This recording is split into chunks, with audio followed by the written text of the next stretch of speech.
Alrighty.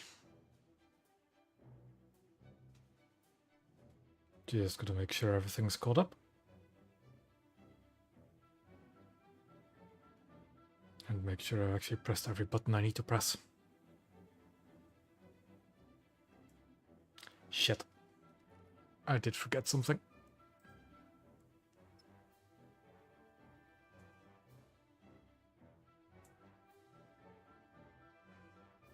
Just one.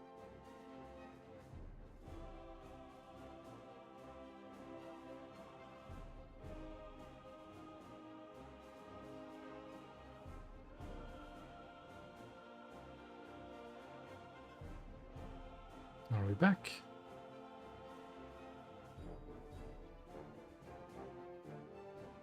Yes, we should be back. Okay. Just forgot to change a setting that is really important for me to change. That should be fixed now. So yeah, no major update. New ships. And as you can see, one of which I've already gotten.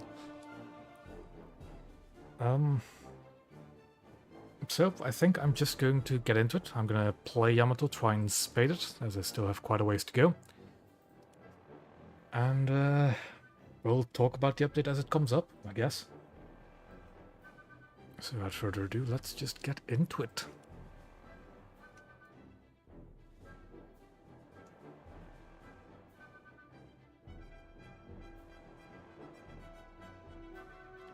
Marginally. I think the there's a lot of over-exaggerated posts going around about, oh, this one's OP, oh, this one's broken, oh, that ship isn't as it should be. I think it's people who just came into it with too many expectations. Yeah, and it is indeed time to watch some glorious detonations. Yamato is sadly not that great. Actually, before we find a match, let me just show you why Yamato is not great. This. So, 410mm belt. Pretty good. It's cemented, so it's actually increased thickness, and it has a built-in slope. Really good. But the problem is you cannot angle it, because if you angle it, you show a flat plate. If you go bow in, you show a flat plate. So it's just... you cannot angle it. I think the Citadel roof is not all that thick from plunging fire. I don't know. Yamato's been doing some weird things, but it blows up really easily.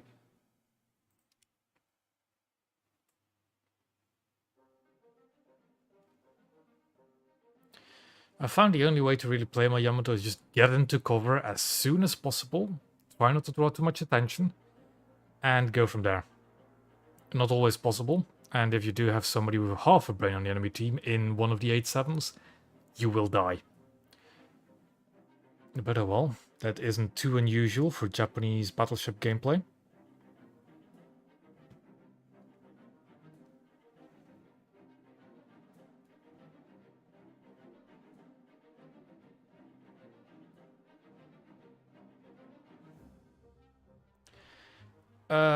Roma is still Roma.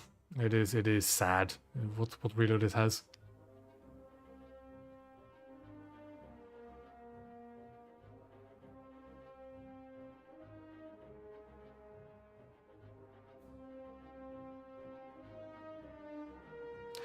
The other really strange thing to me is that when I was played, so this Wednesday the update came out, right? And matches were instant. You could get a match genuinely instantaneously. No matter, I was playing nothing but 8.0, nothing but instant matches, and very, very full matches as well. Literally the day after, it's the usual naval queues. And I find it really weird. I find it really weird that people just basically, from what I can tell, bought their new favorite top tier boat they wanted, played it for one day, and then left. It's strange. Ah, yes, this map. One of the ones they changed. Let's see if we can actually get anywhere without exploding. My goal is going to try and be get behind this island, but I don't see it happening. Well, no, not really, because again, I've only played 8.0 until like yesterday, and then nothing but 8.7. I haven't played the lower BRs yet. And I think it's genuinely just the top tier players just bought their new favorite ship they wanted and then popped off, basically. So I need to fire on the Yamato first.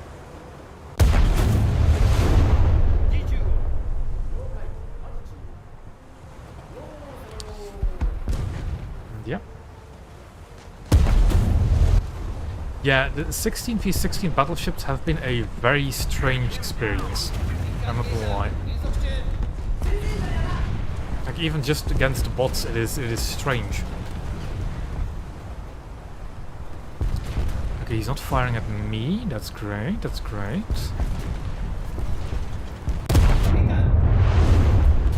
Oh, it's flooding.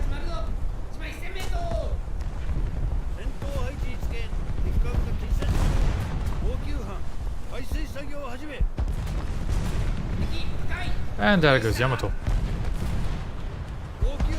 One penetrating shell, by the way. What do we have next? We have an Italian to blow up.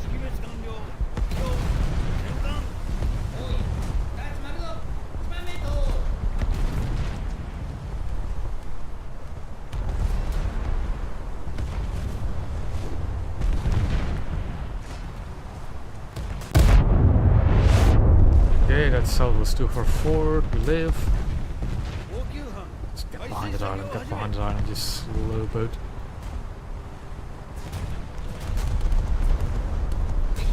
I will say, what Yamato lacks in survivability, these guns really do make up for it. The 18-inch guns are absolutely fantastic cannons. That salvo's headed straight from a magazine, so let's try and counter it before I die.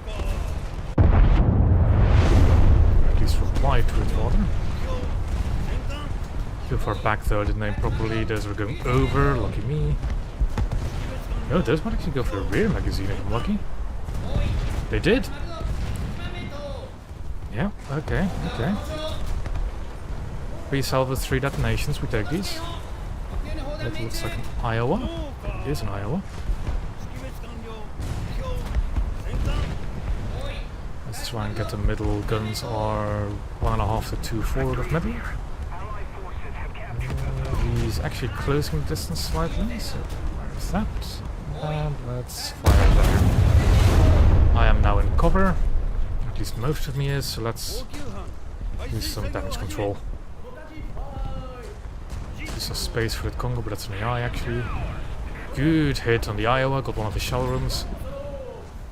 But no detonation. Yeah, I am very much aware that Yamato is not a great ship in the meta, it just blows up way too easily. But it's not gonna stop me from liking this ship.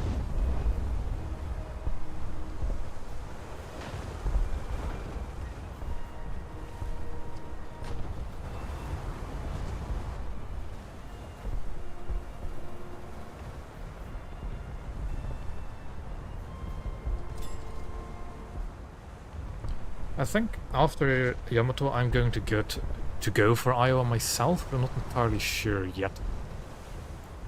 Because for the past 3-4 days I've been playing nothing but Japanese battleships, and that's a bit draining.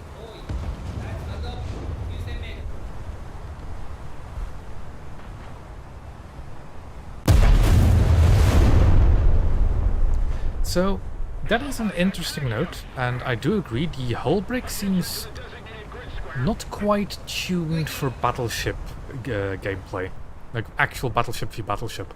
Like in the few opening salvos I've taken, I've already been, you know, some of my hull compartments have already been reduced to almost destroyed.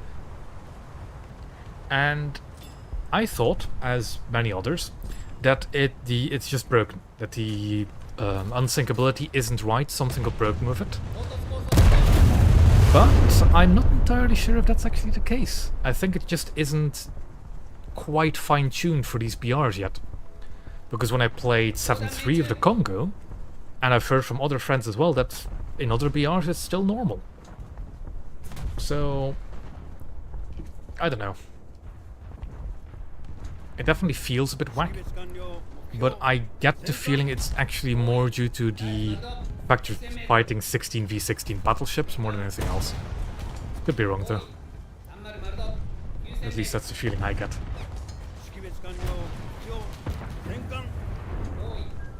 I've heard that, I know. It might be, I think it's just a combination of the two as well. Because again, I played the Congo for a handful of matches and it didn't feel that bad, but when you look at a Yamato like that, it shouldn't be that common.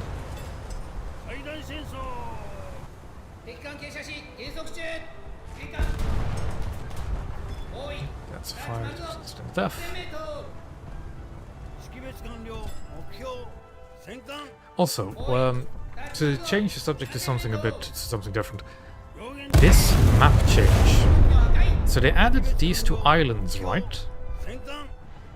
The problem is that this side's island is much better cover than the other side's island. And hello, Deutschland. Like, it isn't even funny just how much better this island is to use as cover compared to the other one.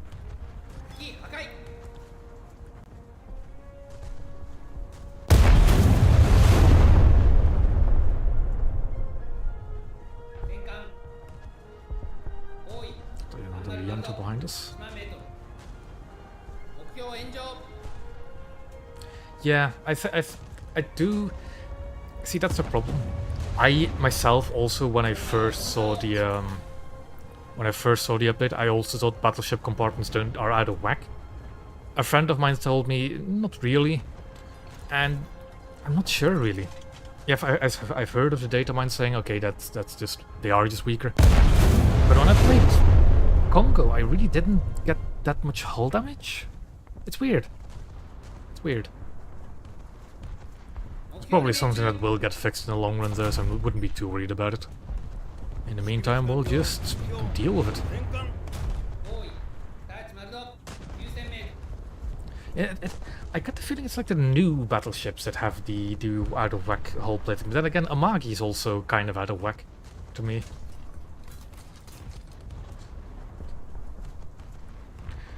Yeah, Soyuz is definitely a strong ship. I will not disagree with that, with the statement that it's the strongest. But I also do kind of want to add that Soyuz is not that much stronger than Iowa. I fought Soyuzes a couple of times. I fought them in my Amagi. It depends on who gets the first shot off. You can cripple a Soyuz's, turrets with an Amagi, and then just continue to pepper the hull until it sinks from unsinkability loss. Whether or not it'll be a problem when that unsinkability loss will get fixed, who knows. But at the moment, I wouldn't be too doom and gloom about Soyuz, like many people have been. I do need to be a bit careful about my ammo total, because I take really low ammo totals on my Yamato. Yeah, but Bismarck is also an 8.3, and just 15-inch guns. So, this is an observation I've made, and I don't really want to, I don't quite know the best phrase for this, but I don't really want to shit-talk people's opinion, right? None of the new battleships intrinsically are like super weapons. Soyuz is definitely the strongest, but it isn't some magical space battleship with railguns. It is still just a battleship. Bismarck isn't some magical super weapon. Yamato isn't. Iowa isn't. None of them are. And I've seen a lot of people, I think I've seen a lot of people think that these new battleships are going to be a real big step up in firepower and in gameplay in terms of like actual power. Especially because of the 8.7 and 8.3 BRs. That's not really what happened. At least to me. It doesn't feel like that. I haven't actually seen too many Vanguards, and I will say, Yamato's dispersion is absolutely fantastic. Also, this much they seem to be a bit off compared to the usual. But I love the Yamato's dispersion characteristics. think I'll have to get a move onto the sea point.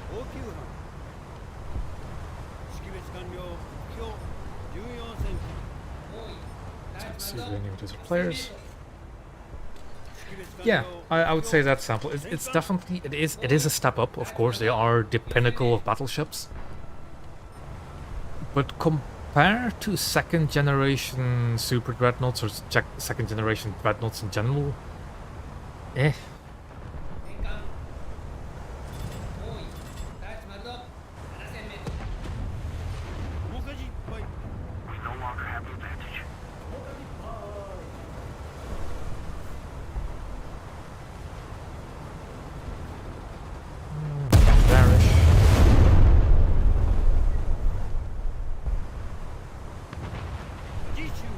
Was I right, or was it just slightly off target?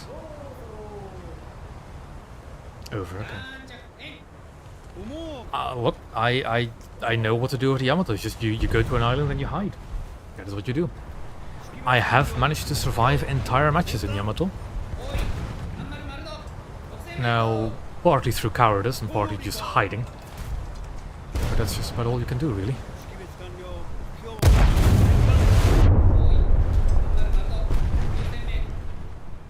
We do have somebody capturing a sea point. The problem is we'd have no control over those points anymore. But I can't really complain about the results of this match.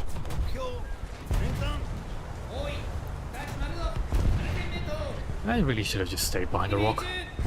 I'm running a bit low on ammo. So actually, let's keep full speed ahead and go towards the gap to reload. If we die, we die. That's what we have backups for.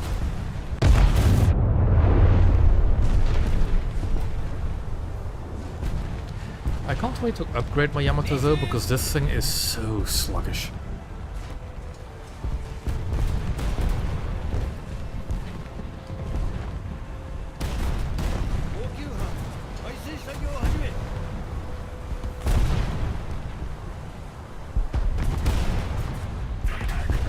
I don't really want to get into those kind of wasn't this ship designed for X? Because I don't really know. There's like a pop culture like idea about what a ship was supposed to do and what a ship was, you know, good at. Whether or not that's actually the case, I don't know. You know, I have actually seen a Richelieu or two on day 1 and day 2. Yeah, not that many after. Despite it being quite a cool looking boat.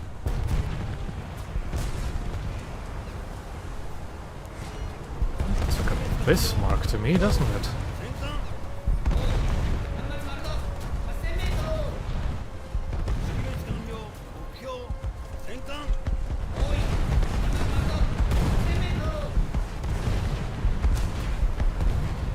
We'll deal with the Bismarck later. Okay, that Fuso just blew up, so I don't need to shoot him anymore.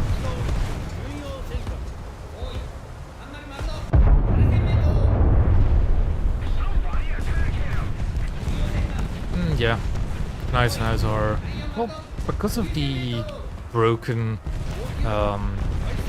unsinkability feature, Scharnhorst and Gneisen haven't really been that big of a problem. Then again, I've been playing nothing but Amagi and Yamato the past 4 days, so that might help.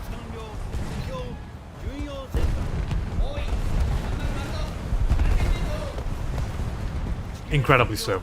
Like, I've been turning this turret for quite a while now, it's just incredibly slow. I need to look at it in the hangar, and then actually know it off the top of my head.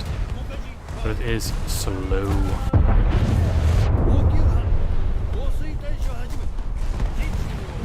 Shells look a bit too far back, actually. Almost. Not quite. And now lost the rear turret. And I'm flooding.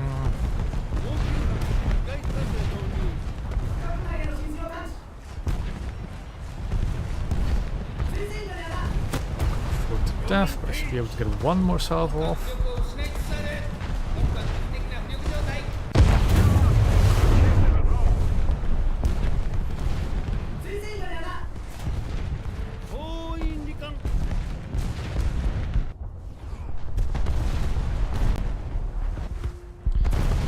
Yeah, I know.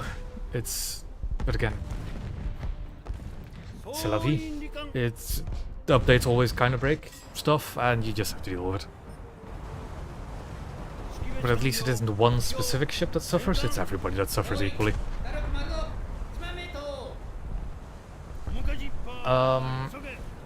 In all honesty, the safest bet with Yamato Halo is that you just get behind an island. Do not be in open water with a Yamato. You will get killed.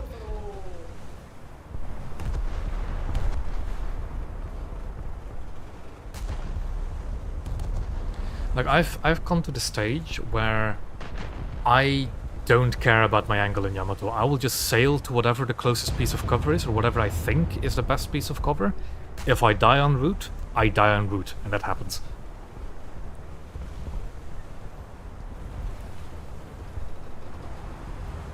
And that mentality has been working for me thus far, so I'll just stick with it. That's another thing that you might be able to see, is the yeah, stuttering. The servers really have not been keeping up well with these battleships, I believe. I'm not sure if the stuttering also happens at the lower BRs, but at 8087 happens every now and then. Oh yay, torpedo. Dodge, maybe? Dodge? Hard left rudder? Half? Oh boy.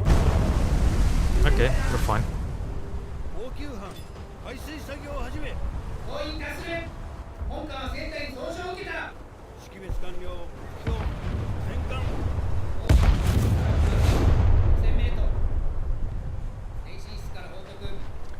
Yeah, in open circle maps, then you're just dead. You spawn twice, you do whatever you can, and game's over, really. So whenever playing Yamato, you just pray you don't have an open cap map. And yeah.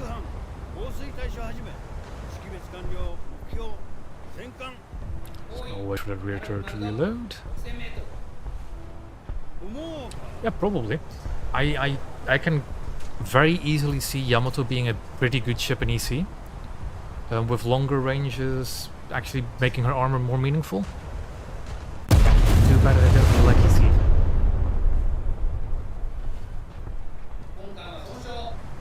And of course, Nevada blew up just after a shot.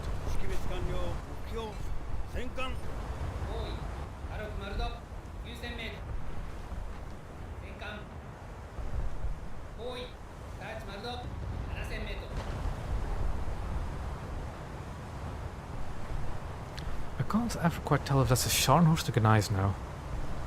I think that's a Scharnhorst.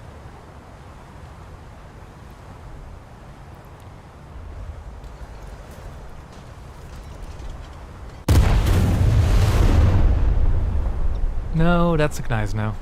Those guns look a bit too beefy to be Scharnhorst.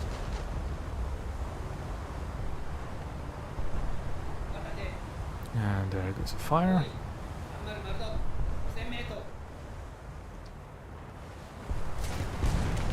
Yeah, I can 100% see the Yamato being very good in EC. Just because of how its armor is laid out. Well, the strengths of its armor layout, I should say. I should probably just keep shooting this Gneiss now. Or he dies. That's another bug that's been reoccurring, is the kill attribution being a bit out of whack again. It's whoever hits him last that gets the kill. Although that's been happening pre-patch as well.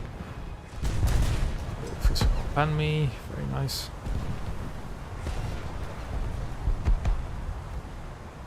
And yeah, there we go. Not a bad first match, although mostly farming Yamatos and AIs.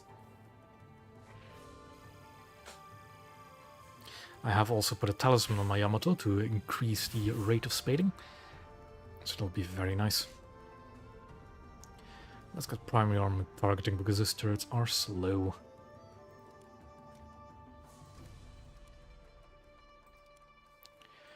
So let's see, turret rotation speed.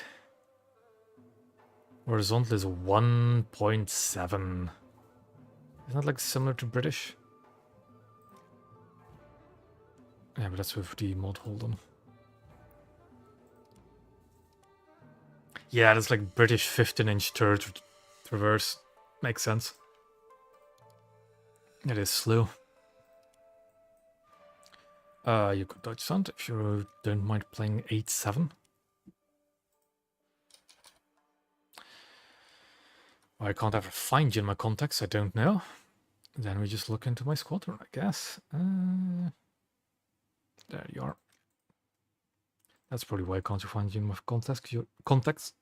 Contacts, you aren't in there. There we go. I think I sent the invite to the correct one.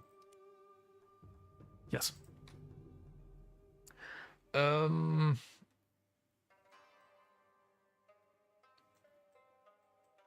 I don't really know how to answer that. How hard is it to grind German ships? Because it changed a bit now, hasn't it? Personally, I didn't actually like the German grind too much. I'll also wait for the squad mate to join. The early destroyers are fun. 4.3 is really fun. But at 4.7, those 128s with only base use high explosive aren't that great. And then the early cruisers are a bit of a pushover. The Köln is also not great, neither is Leipzig. Nuremberg is alright. So is Hipper and Spee, but they are now 6.0s instead of 5.7s. The World War I Dreadnoughts being 6.0 is probably fine nowadays. I should actually investigate the early Dreadnoughts matchmaking, see what that's like. I think they're alright. I just find that the rank 3 and early rank 4 is a bit of a struggle bus, in my opinion. How long did it take me to go this far? I don't remember. It's been years since I've grinded these trees, man. But yeah, it's been a while. I'm trying to think how long it would take me to go down these trees. The early destroyers, rank 1 and 2, is in a week. You can easily grind through rank 1 and 2 in a week. Probably even through rank 3 in that same week. Rank 4 did get some major reductions this update, so I don't really know how long it takes to get through it. But that'll easily be another week or 2. I don't really know how long it takes anymore. If I were to say on a safe bet as somebody who works, that only really has time to play like a few hours a day, at most. Give or take 2 months to get through an entire tree if you know what you're doing, and with premium time. Yeah, well, I don't know. Like, I specifically don't grind any of my tech trees with premium ships, because I just don't see the point in it. I also don't often talisman my ships. The way I grind tech trees is by just spading every single ship.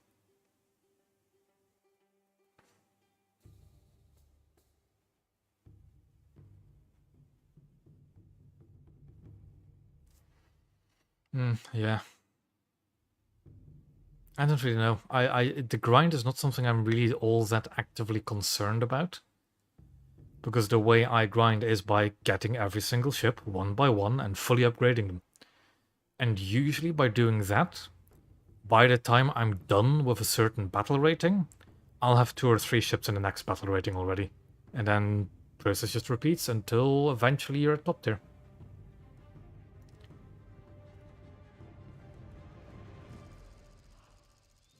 Oh look, the same map but on the worst side this time. So, on this side of the map, don't ever even bother going to this island because it's just a bad piece of cover.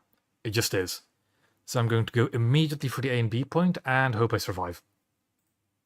And that's about it. If I don't survive, I don't survive.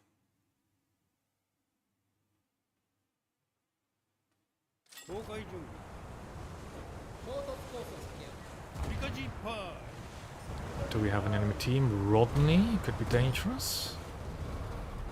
Nothing else spawned in yet. That gives us the advantage. We can shoot first, ask questions later. Hood.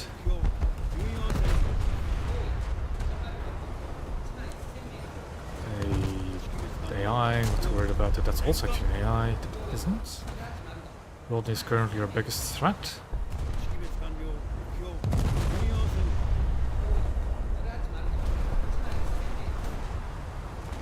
That's an Iowa, that's now our biggest threat. So we're going to start lining up on that.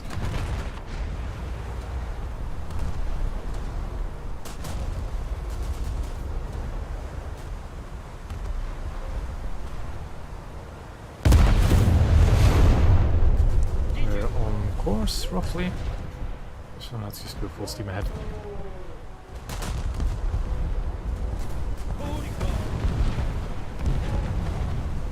Off a little bit, shells.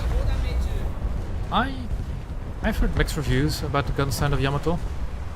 I think they're okay. I think they're a little bit short. They don't last very long, the boom of the guns. It's taking a while for the IO to put out its fire. So that's good news, probably. It might mean he's not too that experienced with damage control. Shells are looking decent. They were over.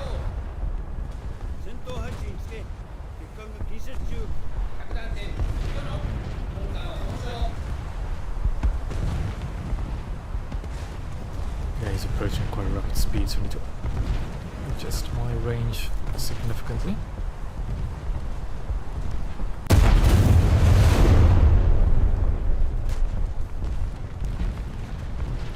I use APC exclusively. There is no point in firing high explosive from these guns. As you can tell. That new detonation effect, by the way, fantastic. I love it. Is there a Vanguard?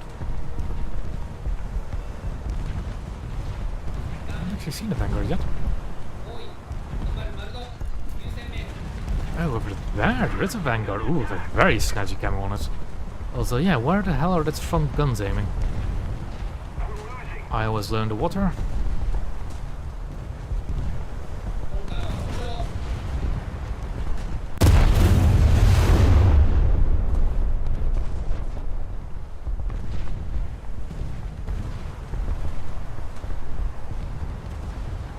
And that was a bit too low.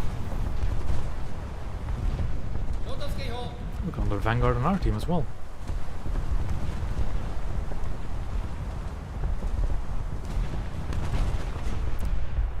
I'm lucky that I haven't been shot yet. I'm about to get into cover.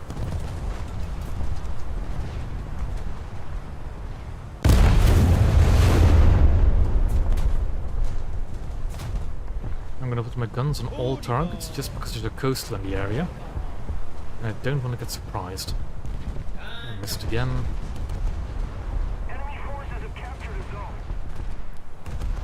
The high caliber AA guns will be shooting at the battleships, but I don't really mind.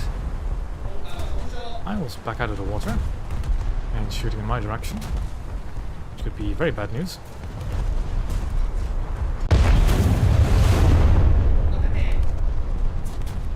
It's over. Mine look decent, ranging should be decent. There we go, good hit. Didn't quite get to the shell room of the super firing turret though. I was stopping right in front of me. Got past him. I think it's just practice. If you're really unsure about your leading, of course it doesn't really work at long range, but you could always just ranging shot if you don't want to fire a full broadside. But it is something you just get a feel for. I've been playing naval for the better part of like when did naval come out again? Was it 2016?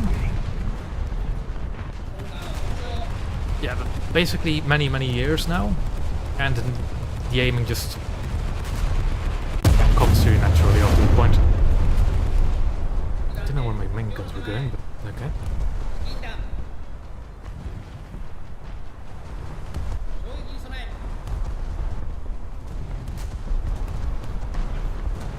I hope somebody will be going for the B point because I'm going for A. Roger. So actually there is a bit of a tip for when it comes to vertical aiming, and a rule of thumb, at least for cruisers and destroyers, right, is minus 200 meters. Because with the usual combat maneuvering, minus 200 meters will usually get you a hit. It's really weird. It's the amount of actual 8-7 battleships in the game is not that high for the amount of hype some of them had. A bit of stuttering again. So here I did almost roughly minus 200 meters. Now of course his range did change. And let's see if that actually hits him. It should. There we go. Hit him a bit high, it hit him in the turrets, not really in the hull. Another thing to do as well with long-range shooting is you want to confirm the ranged target. So you see this? You see how my impact pointer is on the ship, going up and down? If you can ignore the lag. This means that that is the accurate range to target. So 6.5453, that is the actual range to target. Because the rangefinder in realistic battles lies to you. Well, rather, there is an inaccuracy to it.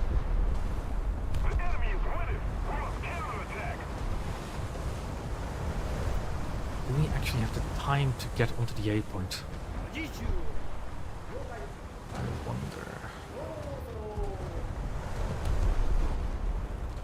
Didn't do much this match, but well.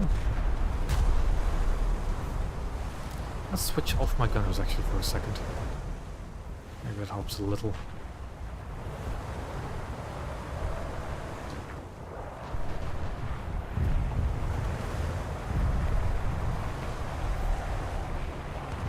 The new aircraft sounds are kind of interesting too.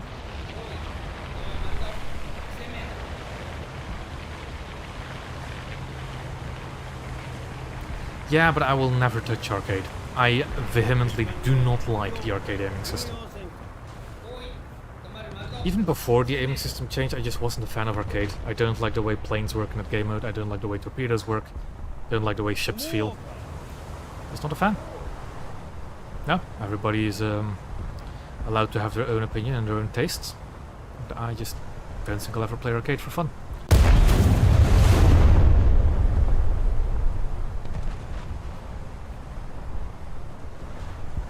Low, but we got a fire in the ammo elevator. Now a hood could realistically actually still detonate, yeah, especially at that range. But even then, the arcade aiming isn't even WoW style aiming, it is mobile game style aiming, literally. I just don't like it. Not at all. I'm really paranoid that hood will actually just go straight through my citadel. What do we have over here? Iowa out there again? Is that the same one? That's another one, isn't it?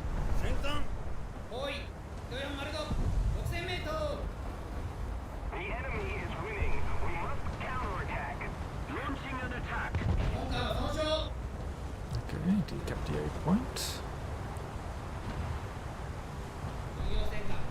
So I want to try and get his rear magazine, although it doesn't seem necessary, but still. Yeah, that's also the thing that I don't like about the arcade aiming system. Is that you just don't really know where you're actually aiming. You don't know where the guns will actually go, and there goes the hood straight from the magazine. But not all is lost. We still have a PT boat, but the hood is of course locking down the A point. Well, that's all we can do really. Yeah.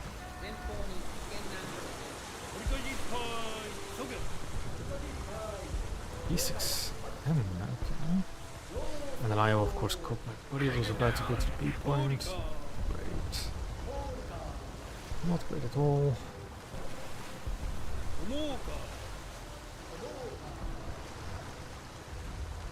That guy has the bomb equipped, that's going to be a bit dangerous for me.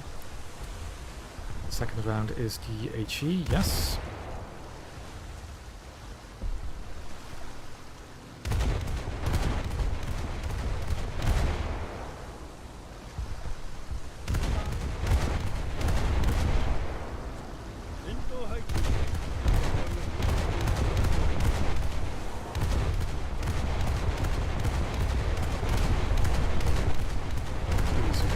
B6.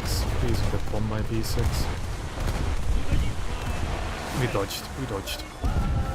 And got him somehow.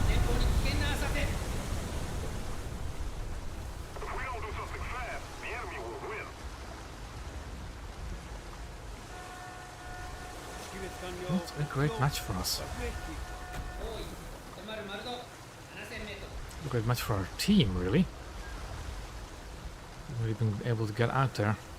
But that's what I mean. This island here genuinely benefits the enemy team way more than any of our islands do. I think they also actually kind of have slightly better just positions in these island groups.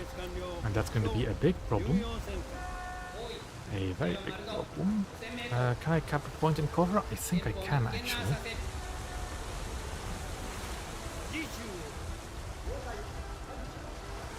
I think I can actually capture this point in cover from the hood. So let's try.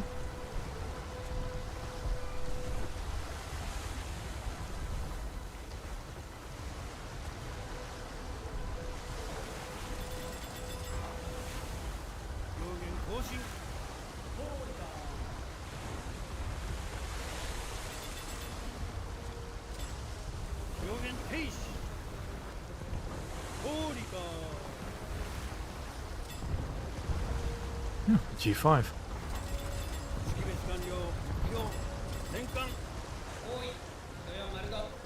There we go, that should equalize it for now, but we only have 6 more deaths that our team is capable of having before we just lose on pickets.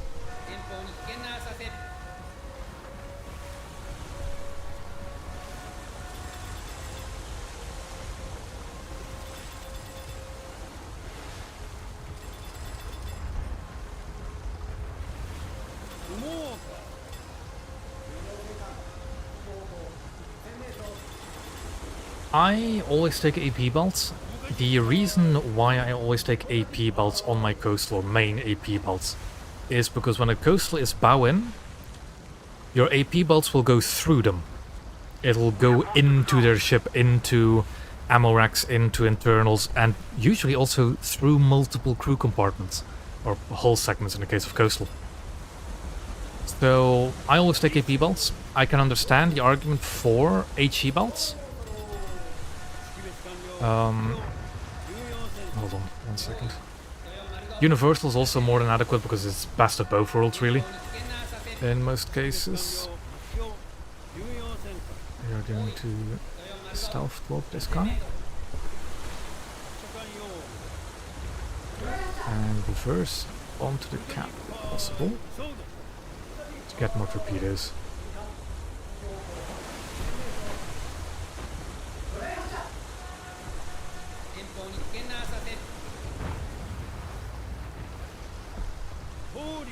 The hood is unaware. It's turning, but I think I did it just for that.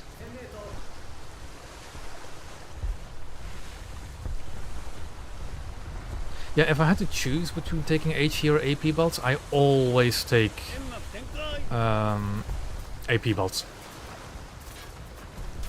It's just much more useful.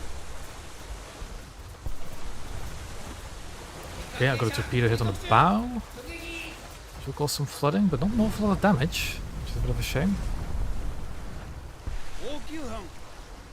Actually, can I? Is he in artillery range? He is.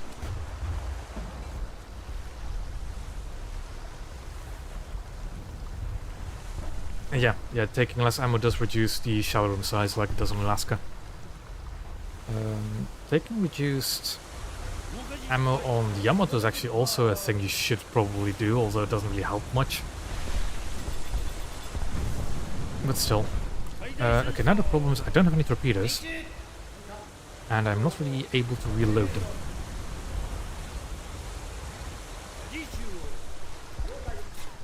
Yeah, and he's looking at me angrily, and we're lagging. That isn't great.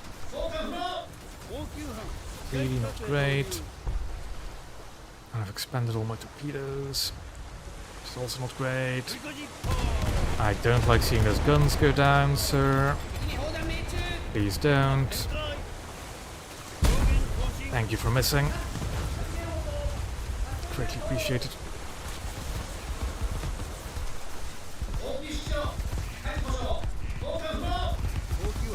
Yeah, I just don't find HE belts will out-damage AP belts on broadside targets. But those situations are so niche and not in your control that I never really see it as worthwhile. Jesus Christ, rag. I don't have my bridge either, so I can't control my ship. Please. Come on. I want to turn. I do have my torpedoes back. I have my torpedoes back. Full speed ahead. Full speed ahead. Damn it.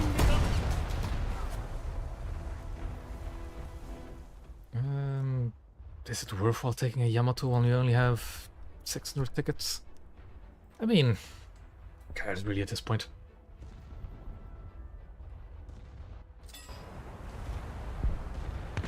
Yes, the turrets are always full shell rooms, but you have a little shell room deck around the turrets, like here, and that empties. That, and even without the damage model reducing, taking less ammo should theoretically reduce the amount of damage a detonation does. Although even with 225 rounds, detonation is still lethal for Yamato, so eh. Who knows really at this point.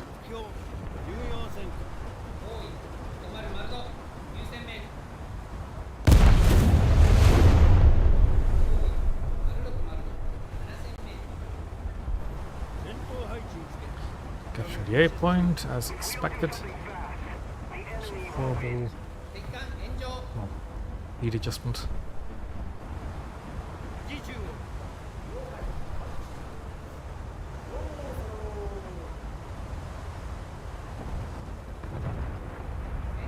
So yeah, this match is going to be a defeat, most likely.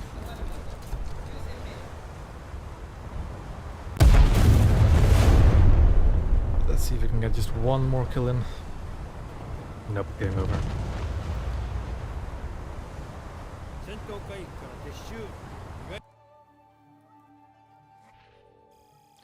And yeah, just a match where we didn't do much.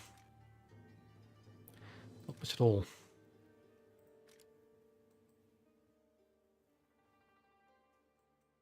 Yeah, as I was saying, this shell room is really only 140 rounds. 160 inside the turret. Yeah, so this shell room disappears if you take reduced ammo for all the turrets. But as you can see, the shell room inside the barbette doesn't. And then you have 2 tiers of magazines. Which you'd think one of those 2 would also vanish. But I don't think I've actually seen that yet. But yeah, on to the next round.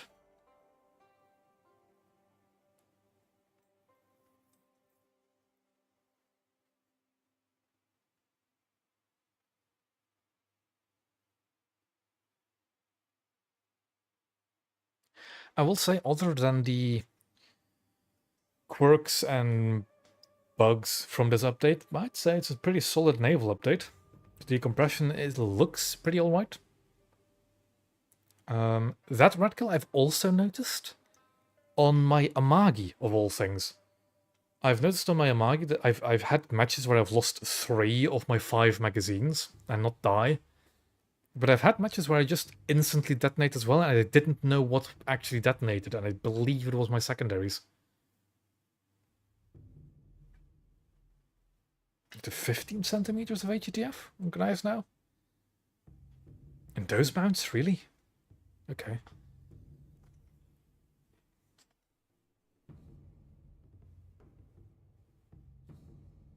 Yeah, as I was saying, I think, other than the quirks and bugs that usually come with big updates, pretty okay naval update.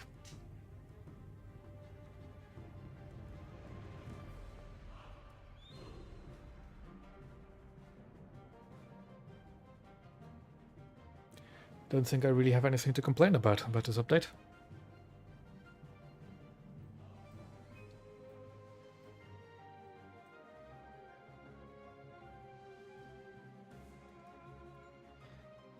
Yeah, it's a bit sad that Yamato doesn't get any kind of a shell for the main gun, but oh well. It already has an 18 gun broadside for HGTF, so I'm fine with that. Oh yes, that is something I will agree with. Kvarken, the new one. So actually, that's not another subject. The maps they made bigger, right? So they made I think 4-ish maps bigger. I like it. I like the distance between spawns for battleships. I think that is a much better range from spawn to spawn for battleships. The problem is that they did that to maps which fundamentally were not designed for it. So you have this you have what I think are actually appropriate spawn-to-spawn ranges for battleship, like even on South Kvarken. I think the spawn-to-spawn range is now 20 kilometers, which I think is good distance. The problem is that South Kvarken was not designed as a 20-kilometer range map, and it shows.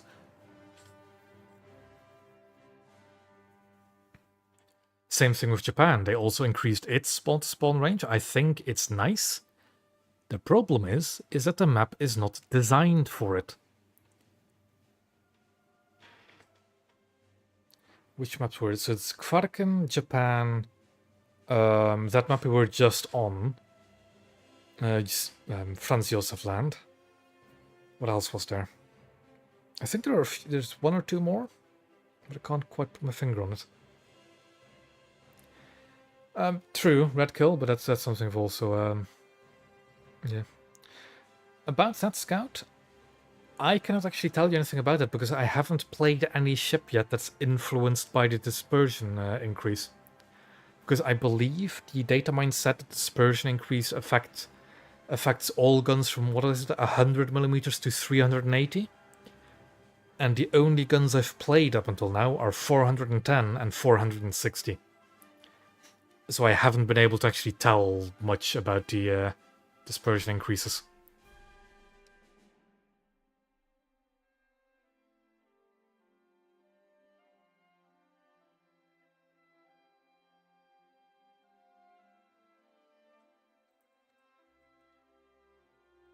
I think that's a bit of a problem I had with this update, is that, well, with my information gathering for the stream, I should say, is that I have literally played nothing but Amagi and Yamato this update. I don't know everything that has happened.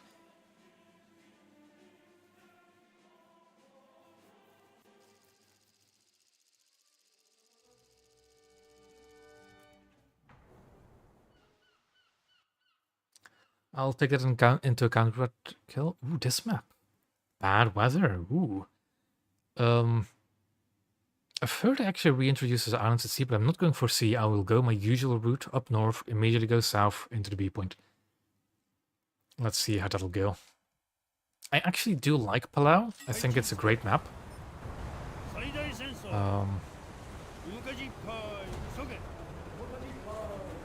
We'll have to see how Yamato will fare it.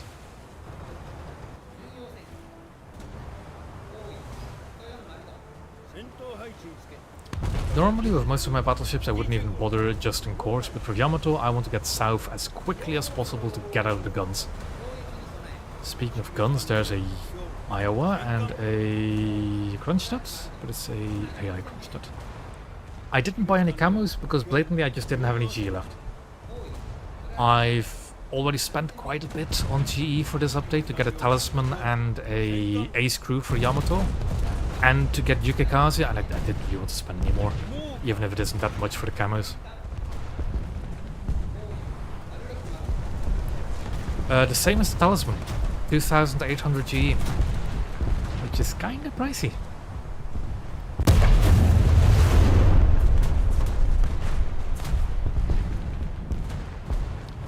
need to get out of these guns, I really do.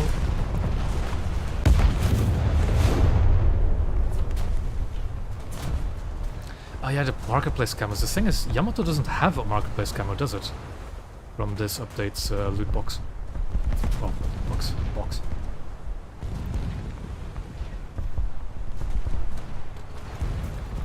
think there are probably quite a few user camos for Yamato that will look really cool. You know what? I might actually try to find a cool user camo.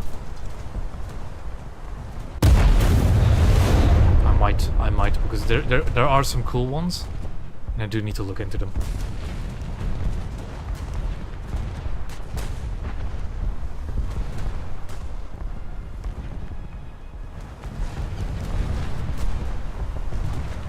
Okay, that was a good hit, but I didn't actually get his shadow room. Because a fire in the elevator with Iowa. And I got the Duilio. When did I hit the Duilio? Well, I'm not gonna complain what 18-inch guns give me, I guess. Kill's a kill. That's Colorado. I didn't really want to bully a Colorado. They're probably just grinding through Iowa. So we're gonna bully AIs instead.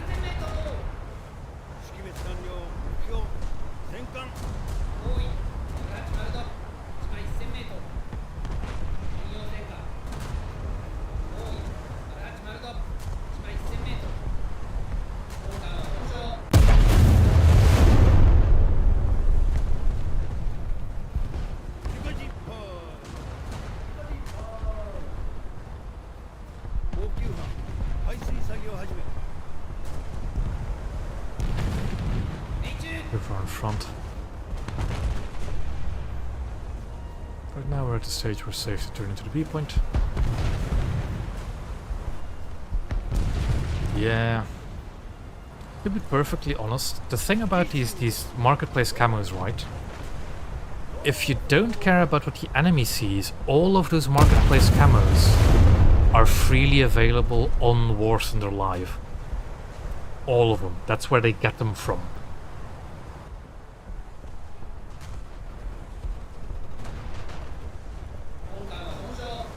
So if you have a PC account, you might as well just download camos from War Thunder Live.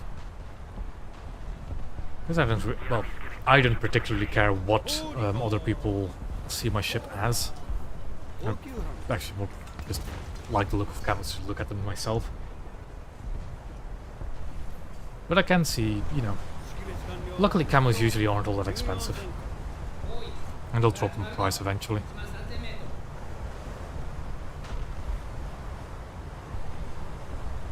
Enemy on the B point, eh? Probably a coastal vessel.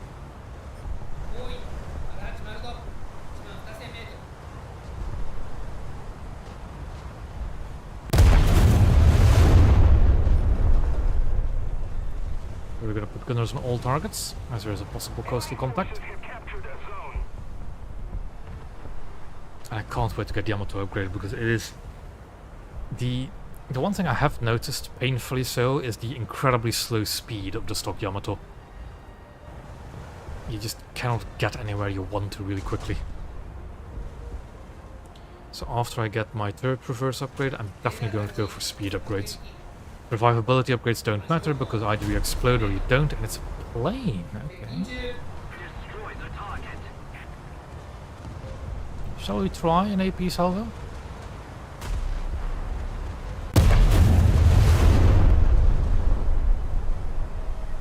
Nah, too high.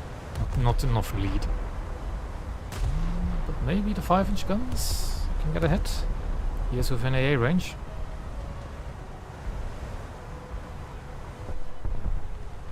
That's another thing I need to do more testing about, is that this update came with a nerf to anti-air. But I haven't actually entirely figured out what this nerf is. But I do have some suspicions, because earlier on I was in a custom battle. In realistic battle difficulty, and I noticed that when I was playing my Alaska with a radar lock on an aircraft, my 5-inch 38s were actually leading it at 7 to 8 kilometer range in realistic battles. I didn't get a hit because the aircraft I was locked onto was an F-15 and I just could just dodge the A really easily. But it was leading it, which I need to investigate further.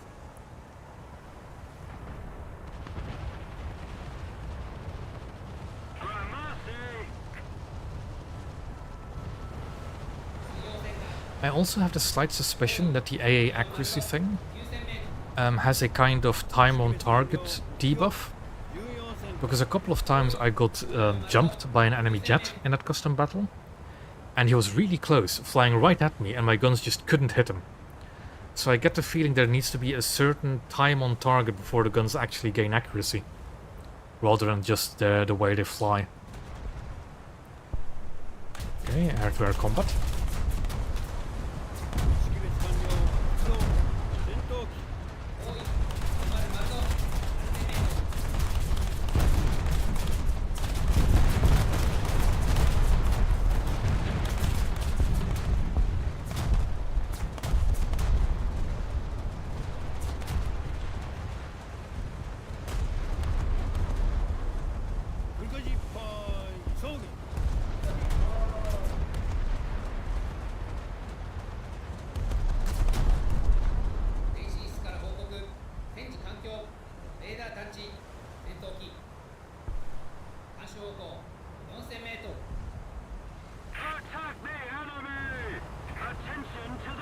Okay, so we have a battleship going to come around that corner.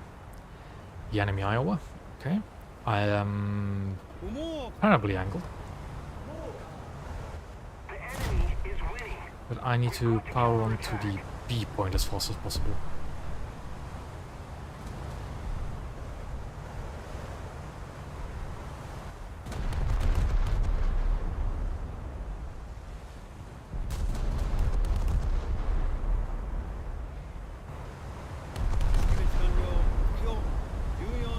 Oh, hello, guys, now.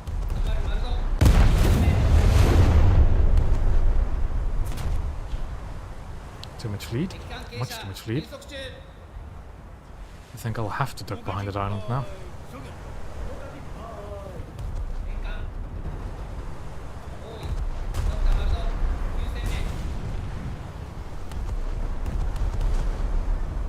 Now we're getting lag again.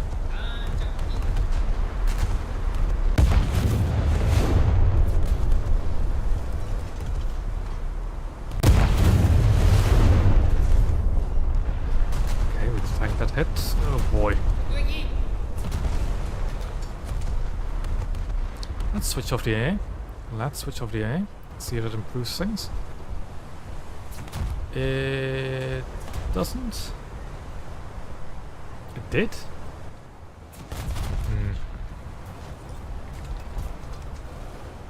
We'll wait until it passes Ireland before we... I'm going to actually just try and unsink a bullet yet. Please don't detonate. Please don't detonate. Yeah. That lag is not helping things now. Let's see what's going on the south side. Because I've heard rumors that the islands came back around the sea point. But I need to... Ooh. Have they actually? Oh, I might have to fight around the sea point a bit more often now.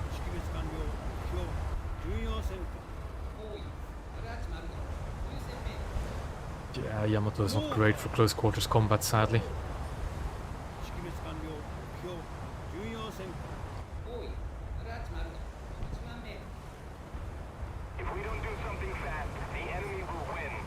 It seems like these islands are back now.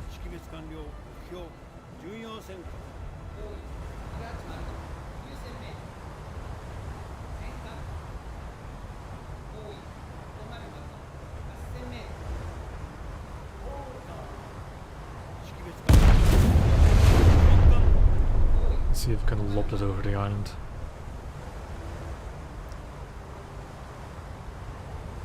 We cannot. Okay.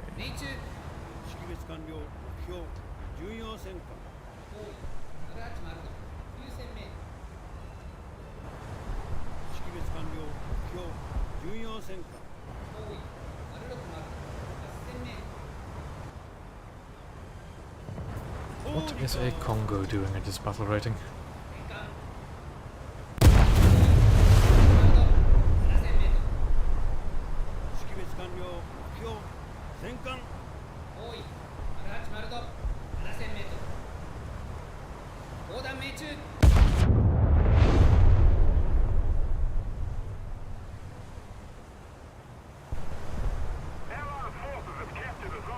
Shot too high.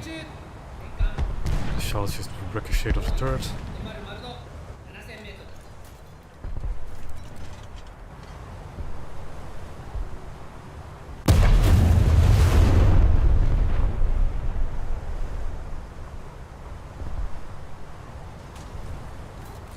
There we go, some decent hits, although a bit of a glancing blow.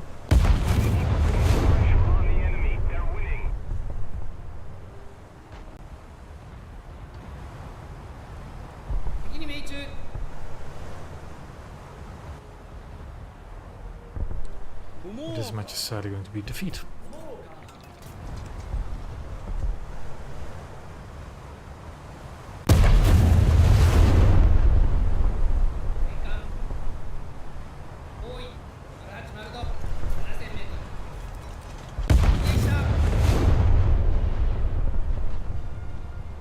And we get a bit more lag. Okay, got the kill. I won't complain about that, at least.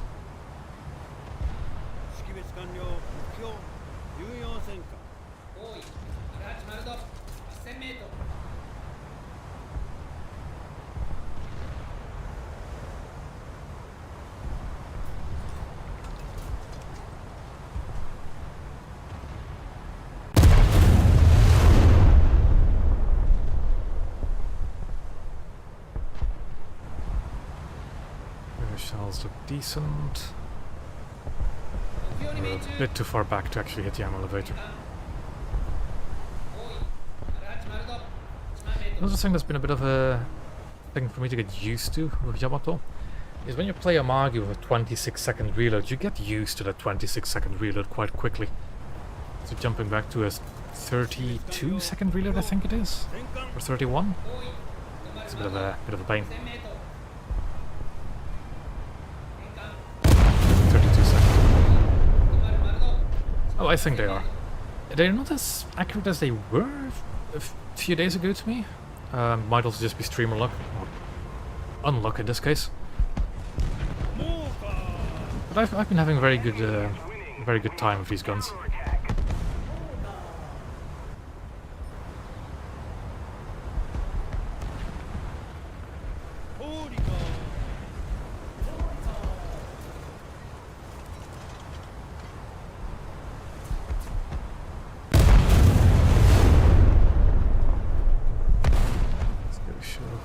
Flat side to the Scharnhorst. Well, guys, now. That's it for really.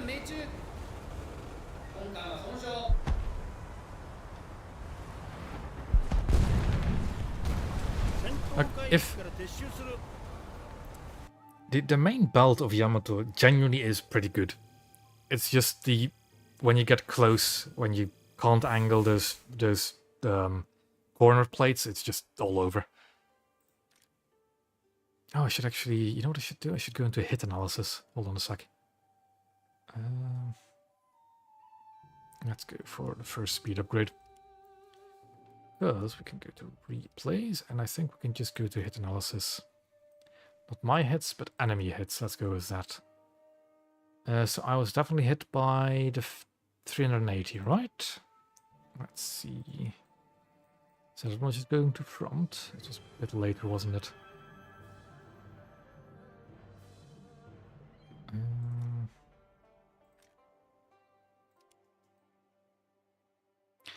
Yeah, I think that one will have done it. It's just the shell rooms detonating in the barbettes. So that one just hit the turret front, so it did nothing. Turret front did nothing. So that was earlier. As I want more and more flat on. Range of 2600 meters. It went clean through that angled front plate into the shell room of the barbette. Yeah. And then I guess these were my second spawn.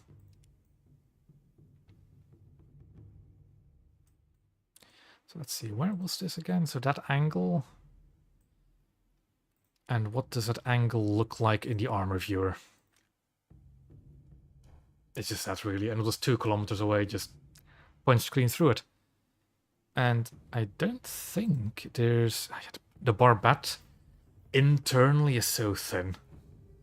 If it had actually... if it was the full barbette, the full length down, it would be incredible armor. But it just isn't. So it's just, yeah.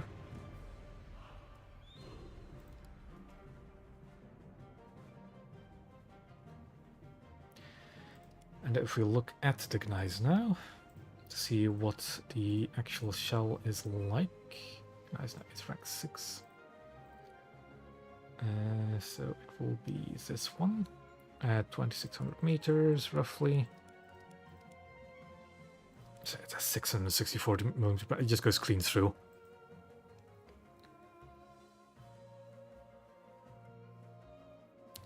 Whereas if it were flat broadside, it would still go through.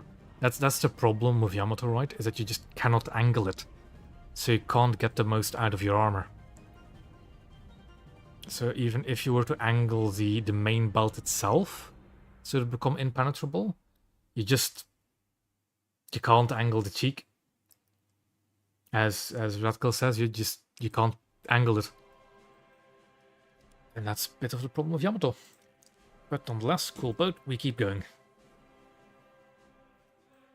Oh, definitely. It definitely gets the most out of it at range. The problem is that with most maps, you kind of do need to get close range if you want to go play the objectives.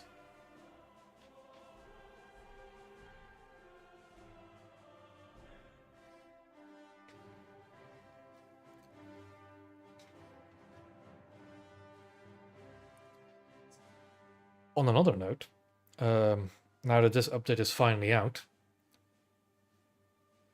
what do we think we're going to get for September? Because that's when our next update is going to be. And, okay, same map. Let's try C and circle around, see what we get. Oh, thank you, Deutschland. And does that thing no longer work on my... It doesn't, does it? I used to have sound alerts for that kind of stuff in my OBS integrated, but I don't think I have those anymore.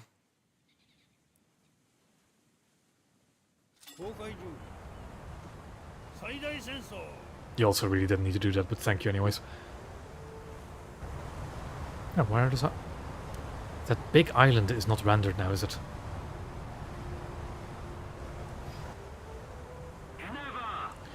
We're supposed to get a naval event in a month, like half a month, or something like that.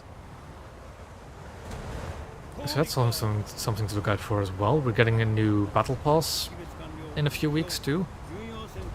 That's in Alaska. No, I'm really curious what we're going to get for the next major update. I think both of those are really clutching at straws.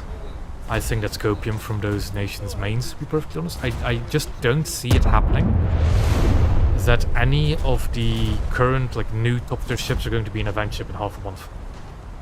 Even KGV, I don't see that happening, because KGV is a unique ship and a arguably more powerful ship than Vanguard.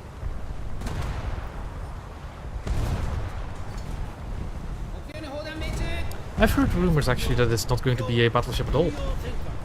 Because there was a data mine for a Cyclone, the US coastal vessel, like a sister ship to it.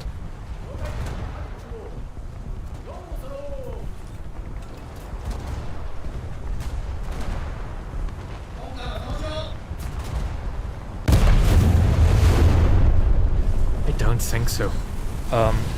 The main objection I have to Nagato as a premium is that it is the only 16-inch ship that Japan could get with a World War II anti-air fit. The only one. So getting that as a premium would be kind of sad. And there's plenty of other 16-inch ships that Japan could get as a premium that aren't Nagato and would just be in World War I fits, but still. Or, well, more accurately, 1920s fits. Like the Key. Can't get my ranging right.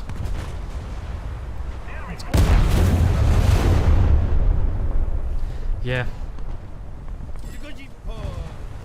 I don't think that'll happen. Gaijin, I think specifically doesn't want to do fantasy fits like that.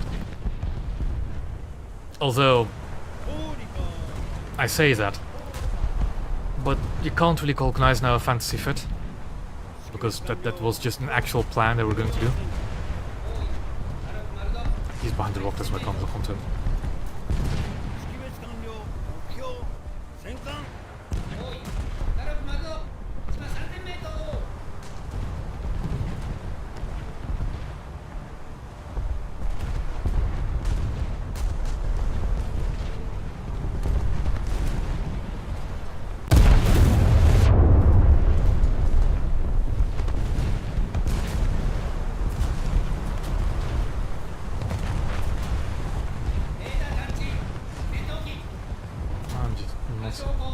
Great long-range shooting like this.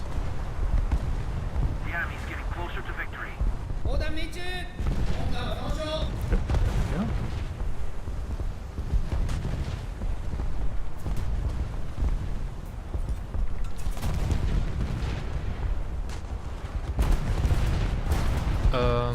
Well, yes, but the thing is, that is purely hypothetical. There are no plans for the Tulsa's refit. There would be no idea what kind of secondary guns it would get. No clue what the amount of 25s and how they would be laid out is. Also, with Knives now, the 380mm refit was a plan. There are blueprints for it, to my knowledge. Whilst the Tulsa's refit, there isn't any plan for it, because it got scrapped as a torpedo target long before the 25s or the 127s really became a mainstay for Japanese AA.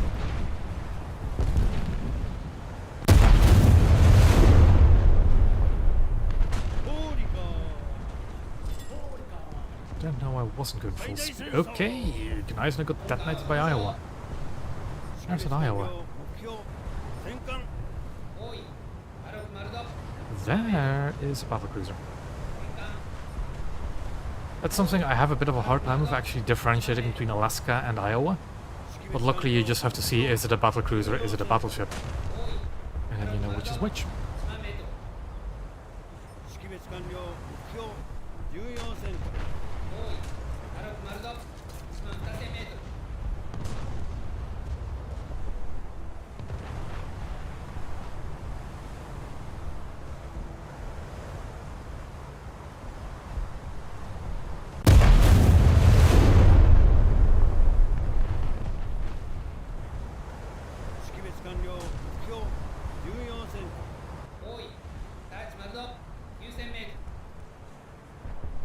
Yeah, good turret hit.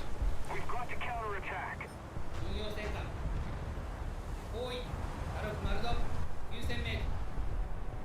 Thanks. The enemy is controlling most of the zones. Let's see if we can detonate this Alaska. It's probably going too low, or maybe not.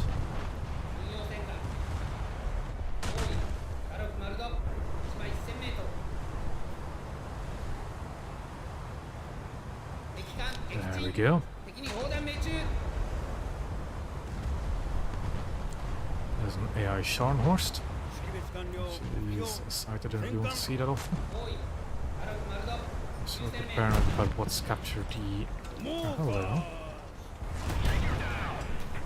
You're already behind the island, aren't you? Yep.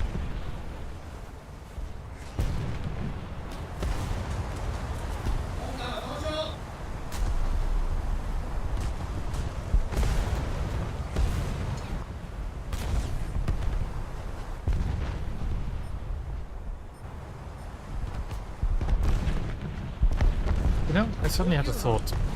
I don't really like people who do this early coastal capping to try and just, you know, get the caps, get the ticket beat going way before any battleship can really get to the point.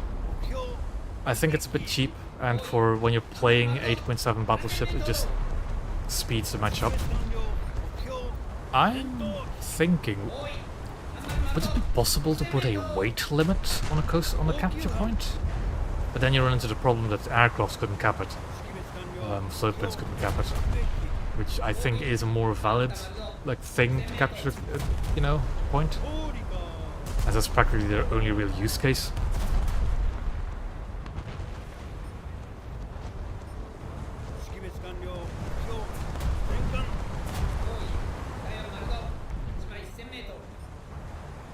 But I think like a weight limit, like a lower weight limit could be great on capture points. Like 1,000 tons, something like that.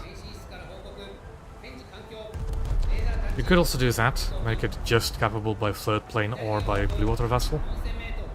Maybe a bit of a cheap solution, but the problem with that is that you'd have to do it depending on the battle rating. Because technically speaking, you would have to only have that restriction above... Is it 6.0? Like 6.0 and above? Because you have 4.7 coastal vessels, which can get into 5-7 matches. And they still need to be able to capture points, because they're just at their own BR.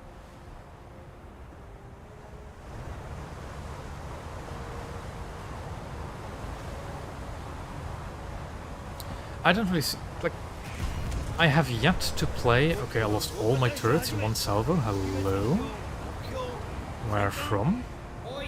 I assume the Bismarck.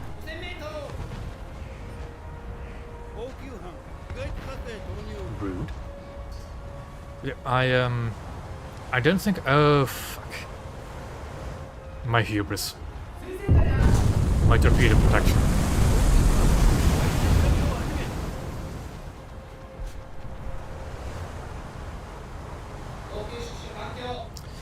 I almost lost my unsinkability to those two torpedoes.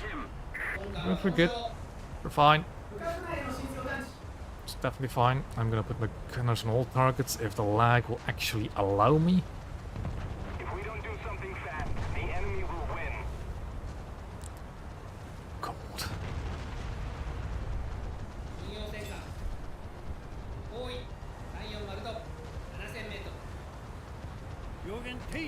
Slow down, but I think I'm past critical flooding.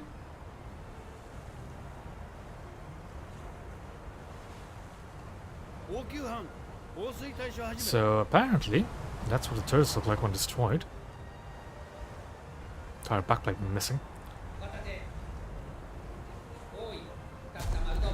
Still haven't been able to actually repair my guns.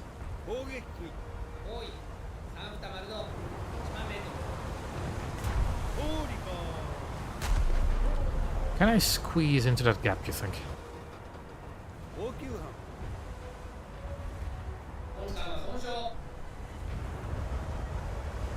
Oh, that's an 82. Well, my anti-air defenses should be capable of taking it down before it kills me. Surely.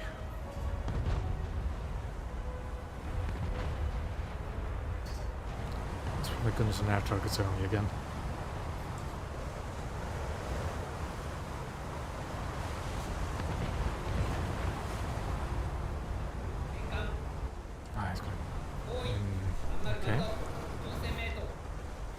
Okay, please be ready 25s. You know what, I'll actually return to myself. Yes, please shoot him, please. 25s. I don't like where this is going. I don't like where this is going at all. Ready to go. He's gonna come over this island and just blap me. I can't return because I need to get into the cap.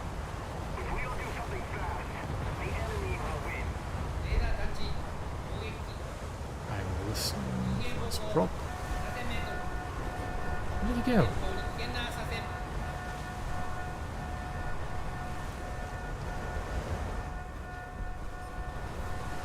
I'm confused. But the psychological warfare of just an aircraft near me has gotten me in a bit of a pickle. Where I might just screw the pooch and just miss the capture point. Entirely.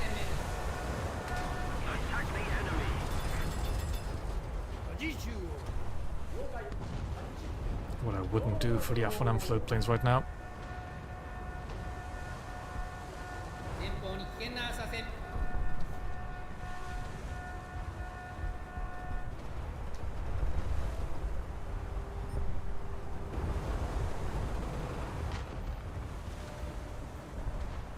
Have they? Because spawns are still there. I wasn't zoomed out all the way. The blue water spawns are on the edges.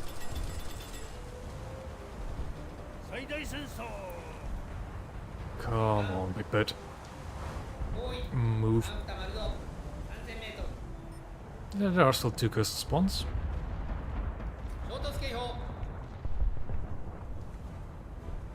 I think.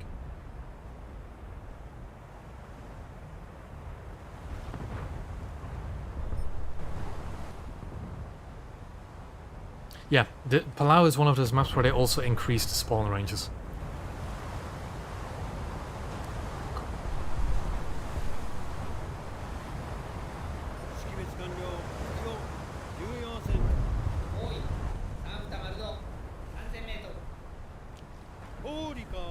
Losing tickets. It genuinely might have, and I'm annoyed at myself that my paranoia about an A2D that didn't go after me for some reason might have cost us the match.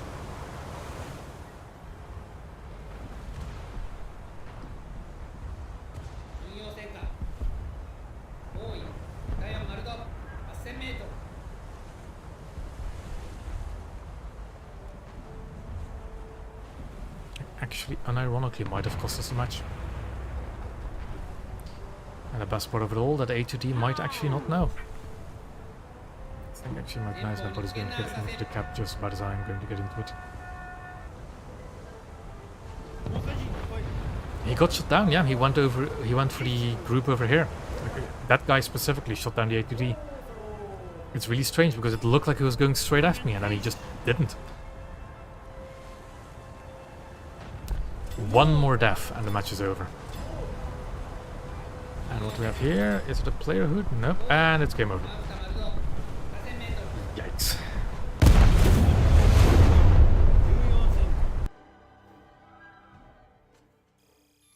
Yeah, match in progress, sure.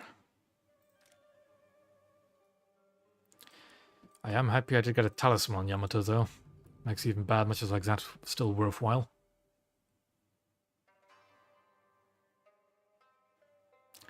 That is an interesting question. I think, and I actually do need to double check.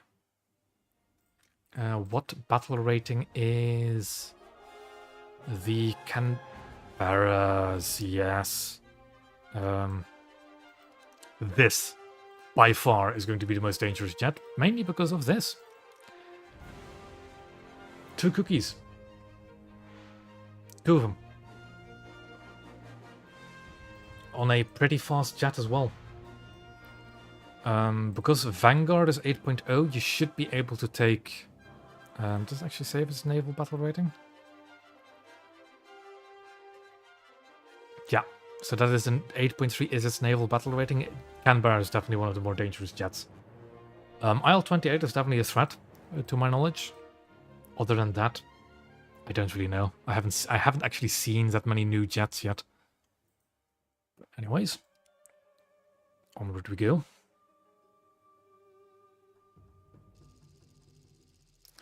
And here is our first open ocean map. Prepare for a 3-minute match.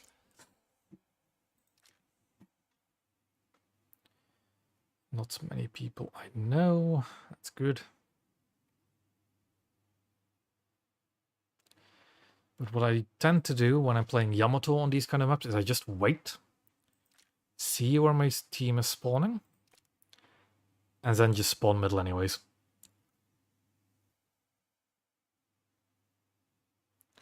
Because at least in the middle spawn, you're furthest away from everything. At least kind of. What do we have? That's in Alaska. Nice now. Nice now. Nice now has been proved to be very popular. Enemy Yamato. Okay. Target number 1. Okay, fire. And my FP is not on by default for some reason.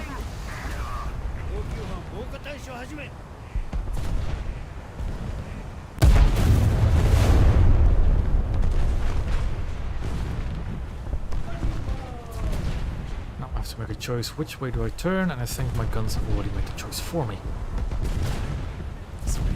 turn our right.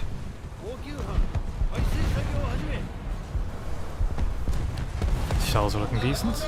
Are they led correctly? They were over by quite a long shot. I'm not surprised either. But still.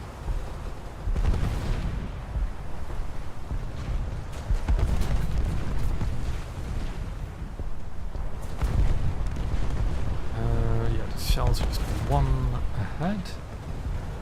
He's slightly approaching my distance. So I'm doing a little bit under.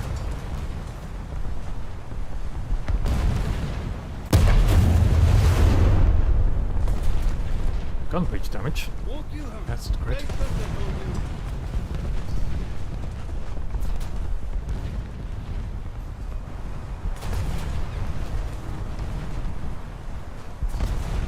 Gonna be high again.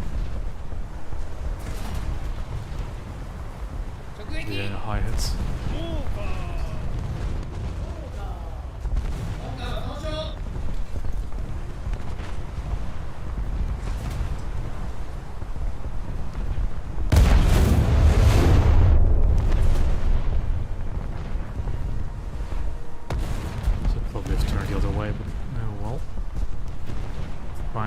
Yamato first, and then the Iowa behind them.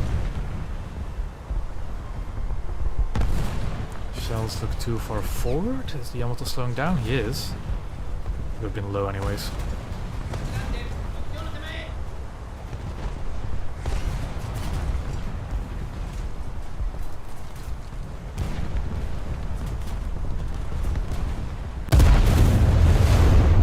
Let's see what that does. He is actually angling away. Okay. Start focusing on the Iowa instead. Or the things in front of me. First, we need to get into the camp. Shells look decent. Is the range decent? They were. The range was decent. I just didn't get a shell detonation somehow. And then of course I get an assist for a fire I set them in. Great stuff. That is in Iowa.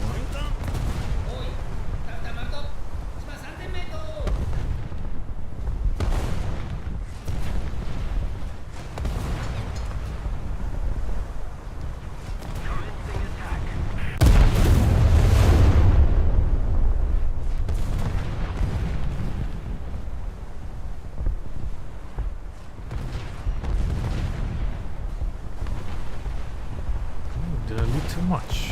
No, it looks good. It's good. And we're over.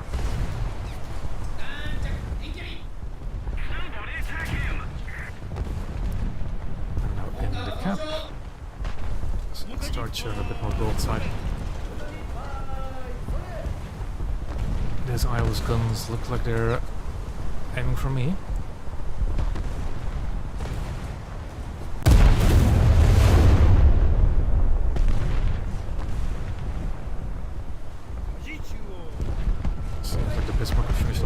Salvo, or was it a new Yamato spawn? It is a new Yamato spawn, I think, yep.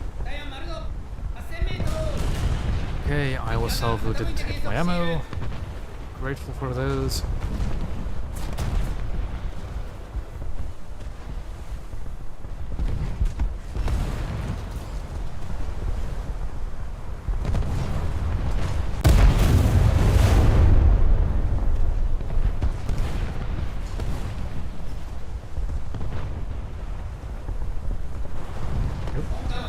Shells are looking decent, a bit too far behind, but good enough.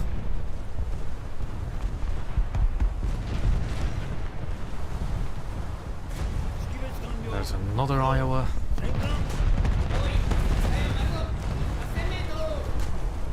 That one's a lot closer.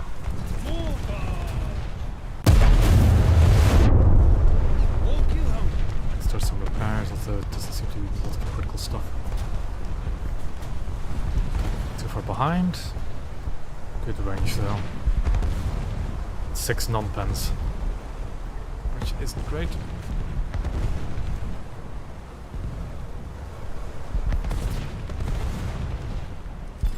Need to be careful I don't sail out of the cap on this trajectory.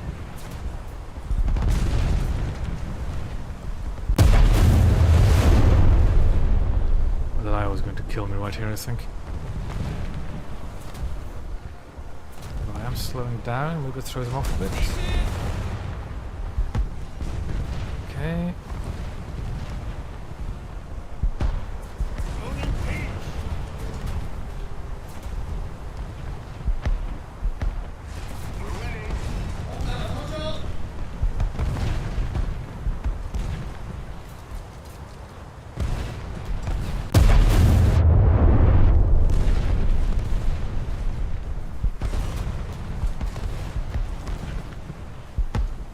Still too far forward, although I did get a fire. Speaking of which, I have a fire in my own elevator, which is not great. So it's already a lot better than just getting detonated. Seems like there's Namagi not happy with me.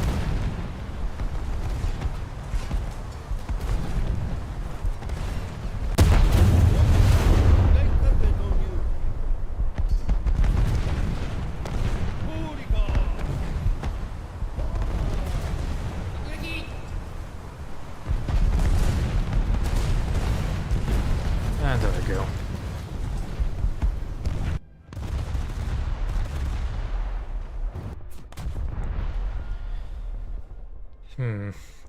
It seems like the enemy has quite a heavy presence on that flank, so we'll spawn opposite it, just away from it.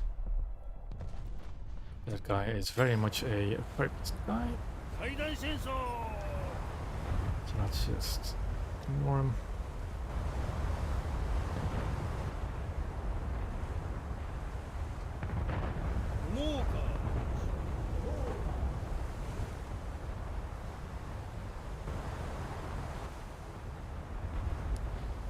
Just see how much more damage we can do.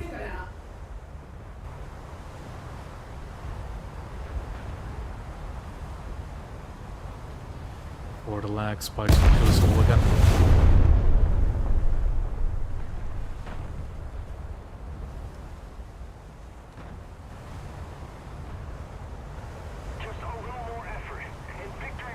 Okay, that's good. Those AIs, when they catch fire, usually just burn out.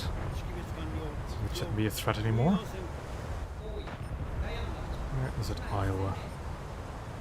That's not the Iowa I got shot by. There he is.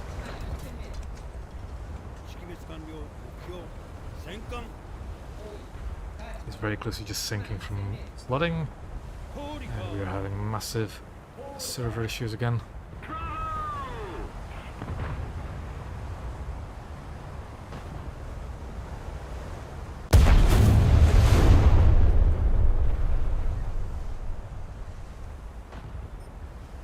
Still burning.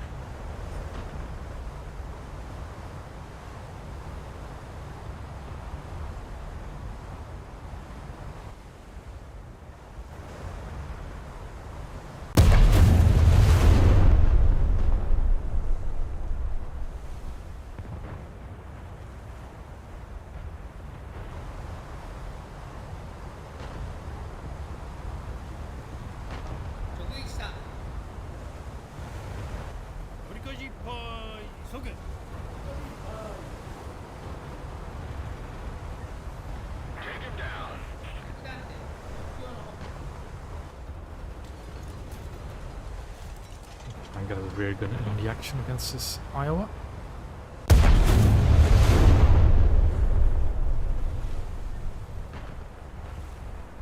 It seems he's already now doomed to sink. Keep overshooting it. I'm not great with range adjustments today.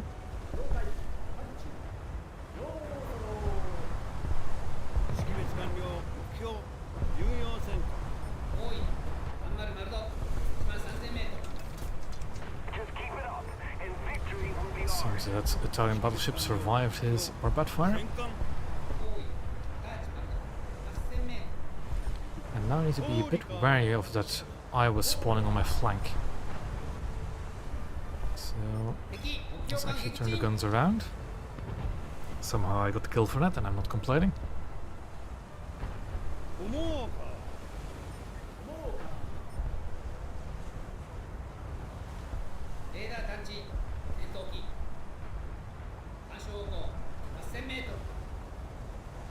Doesn't seem there's going to be any aircraft coming anytime soon.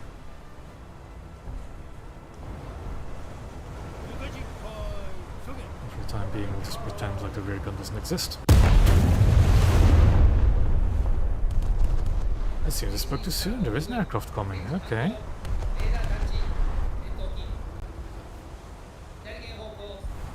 Wish him good luck. Although Yamato's IA is not great against jets. Question is, will his bombs actually do much damage to me?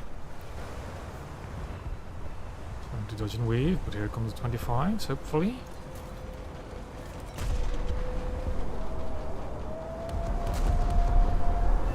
And he's dead. Didn't get his bombs off.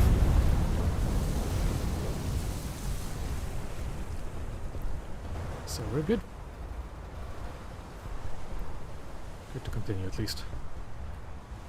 If that is, he doesn't spawn in a Iowa right on my flank.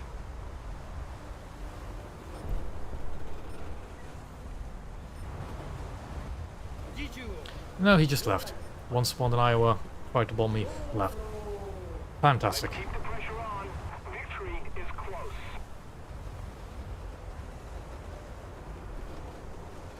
Clearly.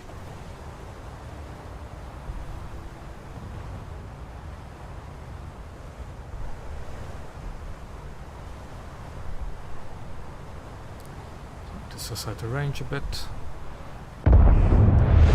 Hello. What was that? That Iowa, I'm assuming? Yes, it was that Iowa.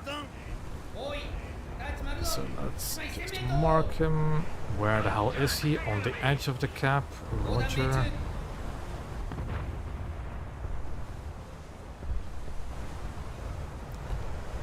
it's a second salvo, I believe. And I also just missed the Nevada, I think.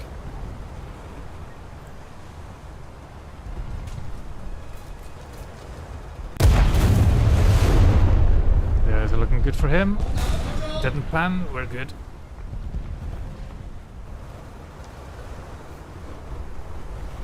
He's slowing down. My cells look decent. Let's hope the range is good. Range was good. Although I didn't actually penetrate into his citadel.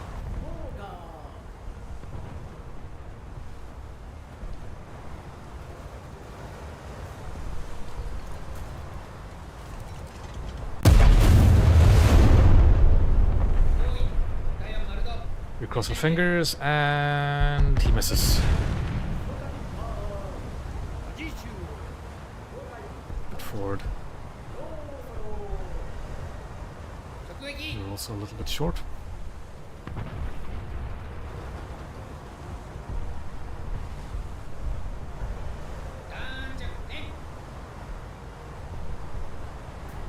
Let's keep the pressure on. Victory is close. Keep turning a bit. Might be my doom, might not be. Who knows? Okay. Shells are decent. They were decent. Got a turret, took a barbette fire to the other turret.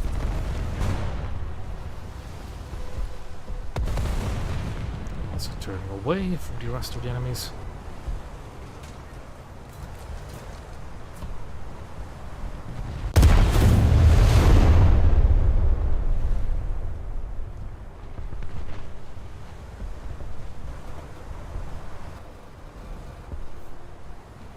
Still going from a front turret, so angling away should help.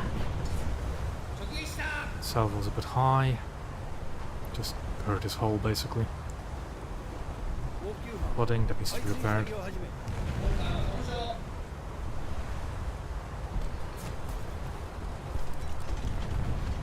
Wait for the repair to be done to not penalize my reload.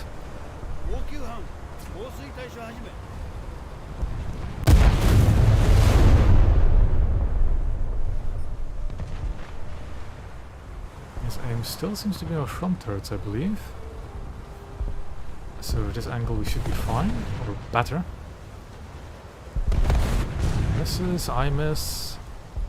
Because we're both turning away from each other. Instead of going towards each other.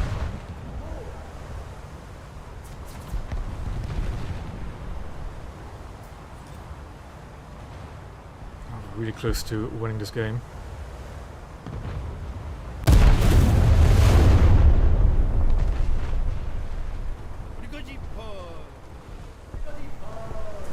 Turn in again. I think I'm actually going to lead. I am, but the range is correct. And game's over because of AI death. That was a bit of an interesting long-range exchange with an Iowa.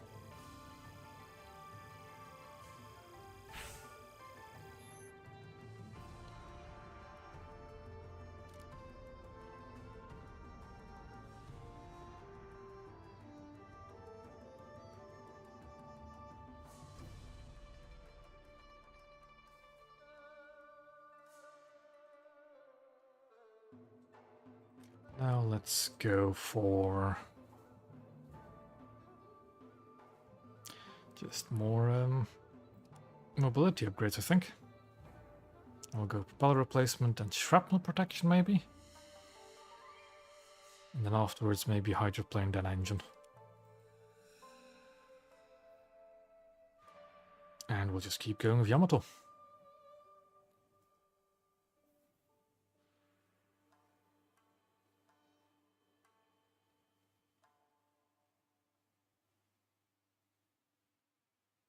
Yamato does have 2 planes it can use.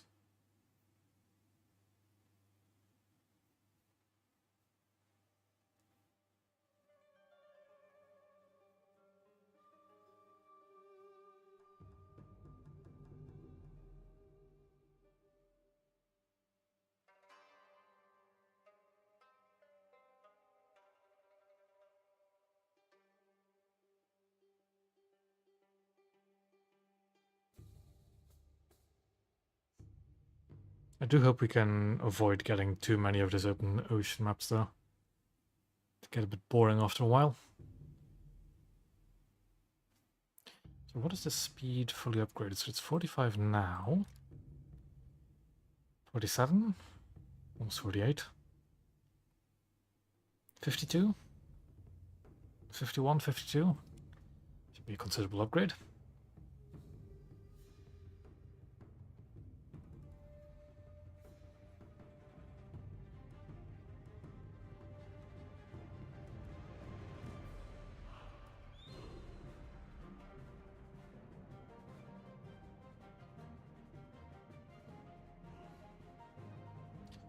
How close am I to a camo? Miles away, okay.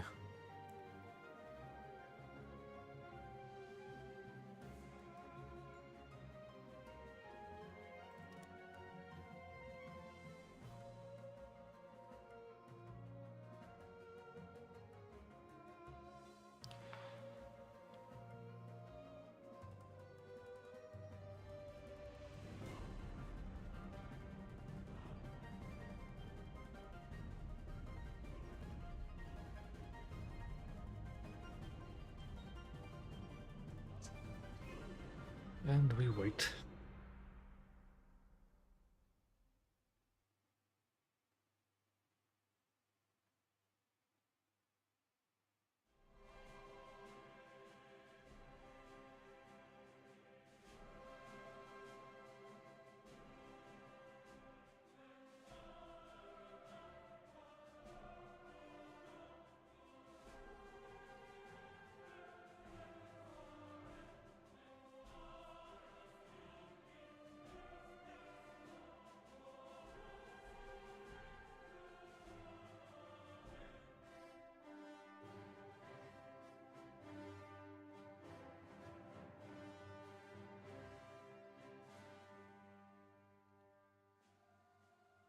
It's odd that we get a long queue now.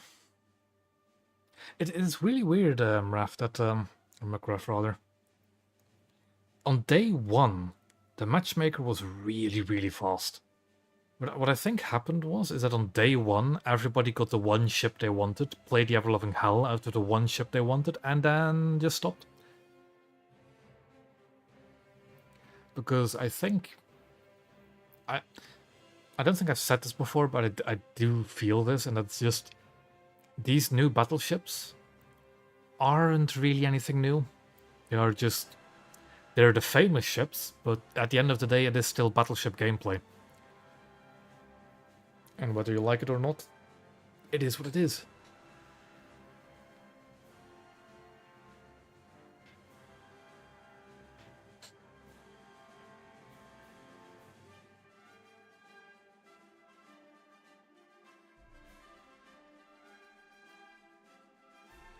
And then you have the unsinkability feeling a bit weird for battleships. You have... I don't know, in general, battleships are not the most fun to play, really, for naval. So I can understand it not being the biggest allure. So on this map, on this side of the map, I always go to this island here, to overlook B. On the other side, I found that hiding behind this island is quite fun. Quite a good little spot for Yamato as well, if you can survive this initial exchange.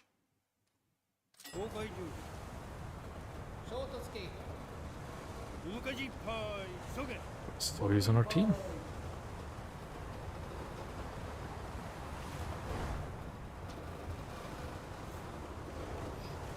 Over there, I assume. Yep.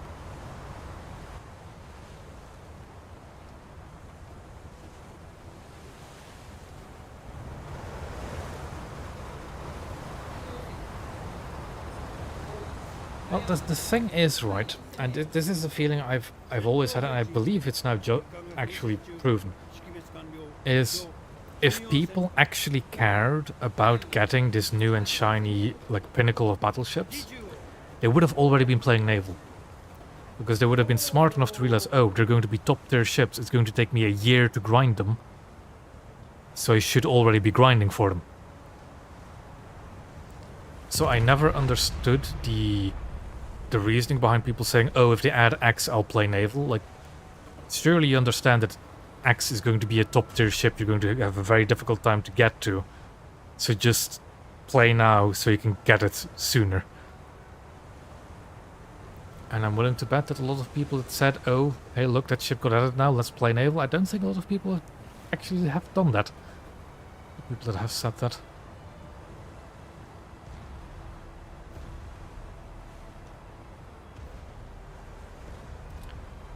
Yeah, who would have thought?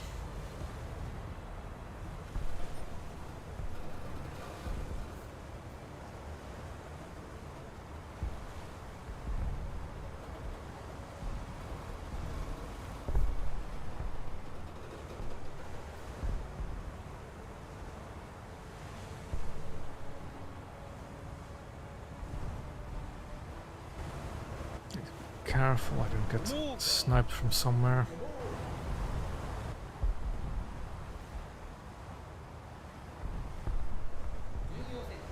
That I've noticed as well. I've seen that as well, that apparently a lot of the high-tier event ships went up in price, which is a bit surprising, in my opinion. Though, if you do have a rank 6 event ship with a talisman, it is, you know, might not be the worst purchase. But I saw that as well, and I find it quite odd.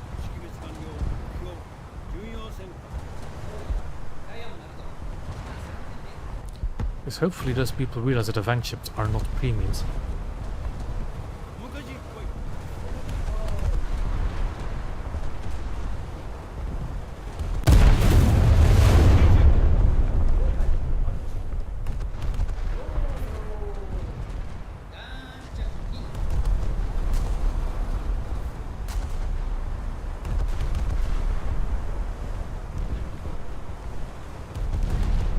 We're over, but just a hair.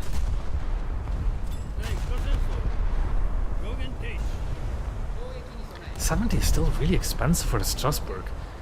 Because again, it's not a premium ship, you have to, like, stock grind it. I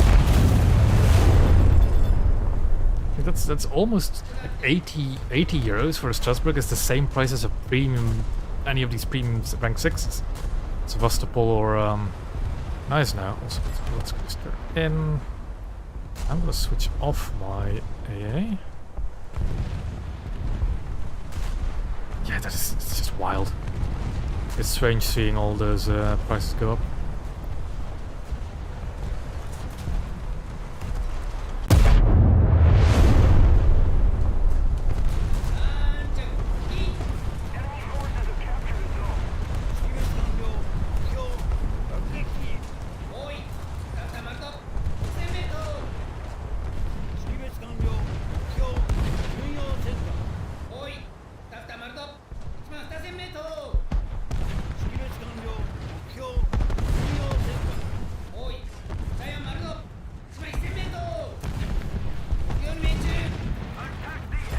sit right here. And just try and survive.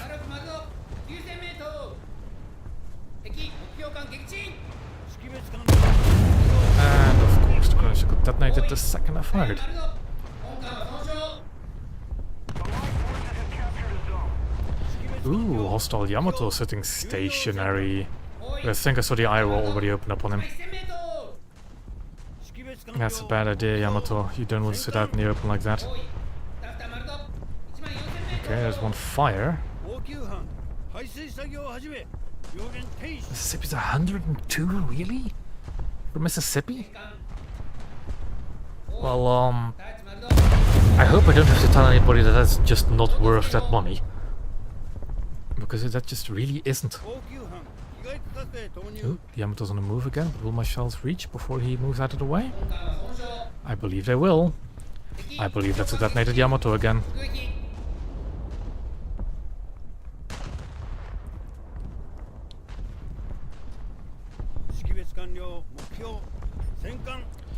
Ooh, our first encounter with Soyuz.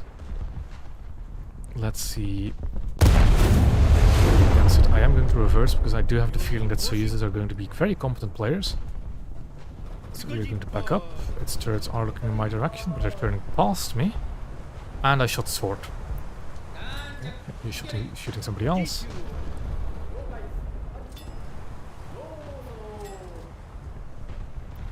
He's showing almost flat broadside, which is going to be in our advantage.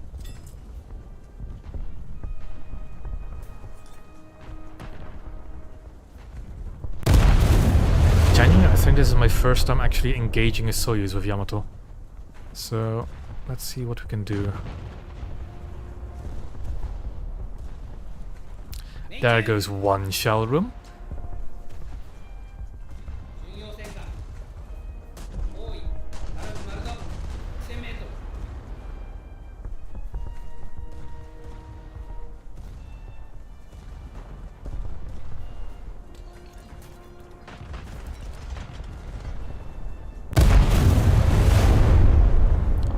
I get a feeling this Soyuz is going to be a pushover because he thought he was invincible and just pushed in broadside to everybody.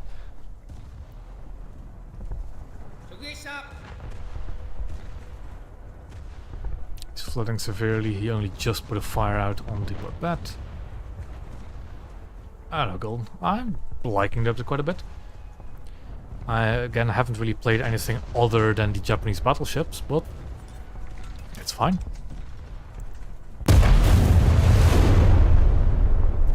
I'm actually also already kind of itching for more ships.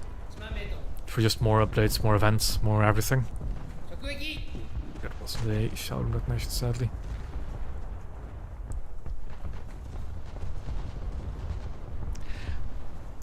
Scout, I have every single American battleship. I know the American standards.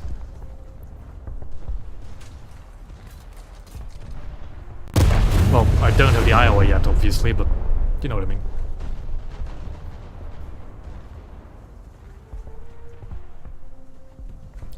Iowa's going to be another while. I'm going to prioritize spading Yamato first for events and for other stuff. I have the majority of them spaded, Scout. I haven't actually gotten around to the current 7.7s because I just spaded all of them. Well, I got all the ships before I got around to spading them.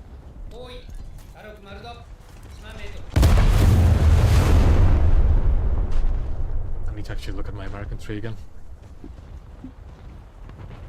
Yeah, that Soyuz is a bit of a We're controlling most of the zones. pushover, isn't he?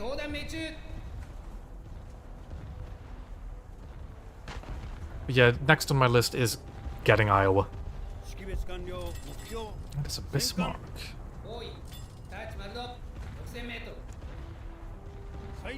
There comes the lag again.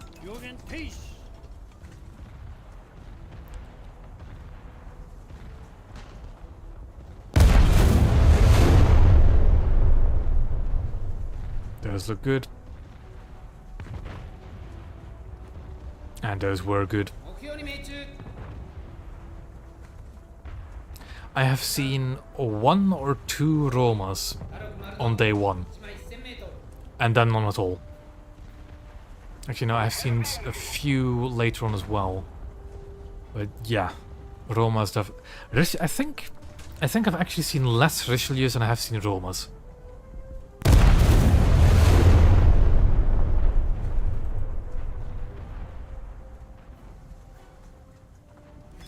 And pop goes to Bismarck.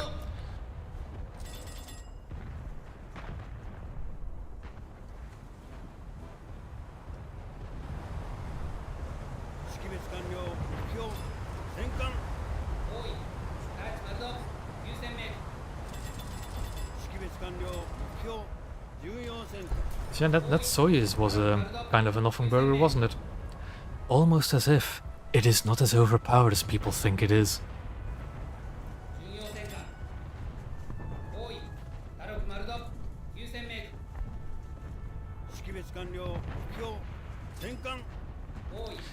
And again, I am shooting at it with 18.1 inch guns, and it was flat broadside to me, but still.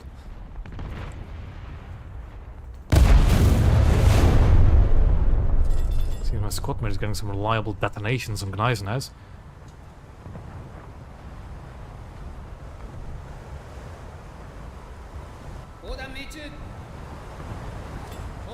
This poker knows how to a little bit more, see if we have some more targets.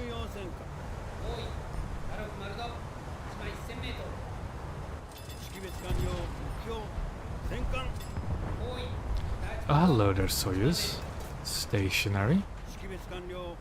My rear gun will be blocked by the island, won't it? Yep. That's a marker for our team. Maybe our friendly Iowa wants some bite out of them as well.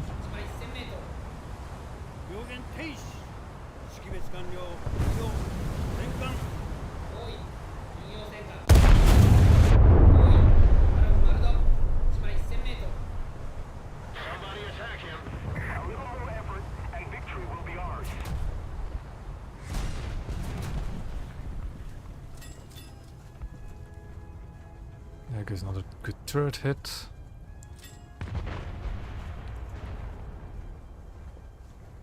There goes a shell room detonation. Oh boy. Truly the most overpowered ship in the game, the Soyuz. Well, I like Yamato, obviously. But I get the feeling that that return salvo from the Soyuz, if it's aimed well, is going to kill me, but it doesn't seem like it's aimed too well. Good engine fire is that one.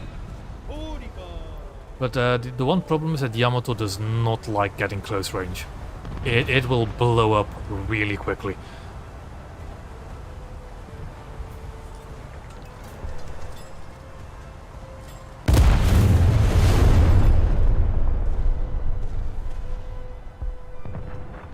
I haven't, because I haven't played any ship with 5-inch guns.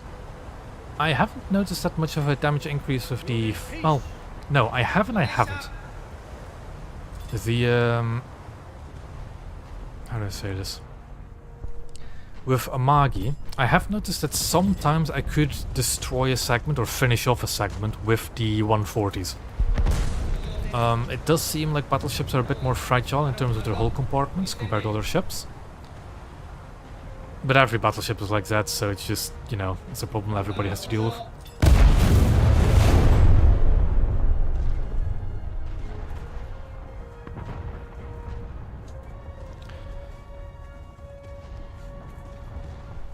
Keep it up and victory will be ours.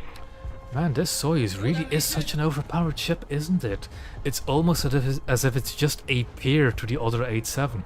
Almost as if it really isn't that powerful.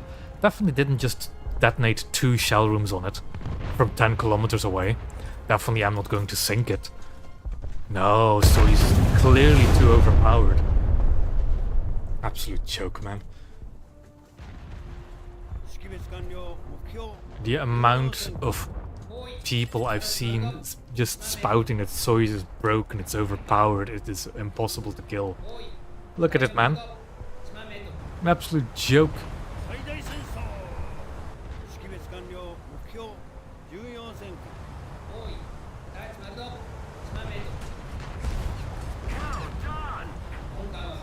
Like, but no, the thing that really pisses me off about people whining about Soyuz is because it's a quote-unquote paper vehicle. There are some stats about it that arguably aren't realistic, like its main armor belt. You could argue shouldn't be what it is currently. But so many people whining about it, like, it is just a strong battleship. It is not overpowered, it is not a magical space cannon. Maybe in terms of actual Soviet capabilities it is. But in game, it's just an 8.7. It is just an 8.7 battleship. It can get killed by Yamatos, it can get killed by Iowas. And it can kill Iowas and Yamatos in return. So many people are bitching about that thing, man.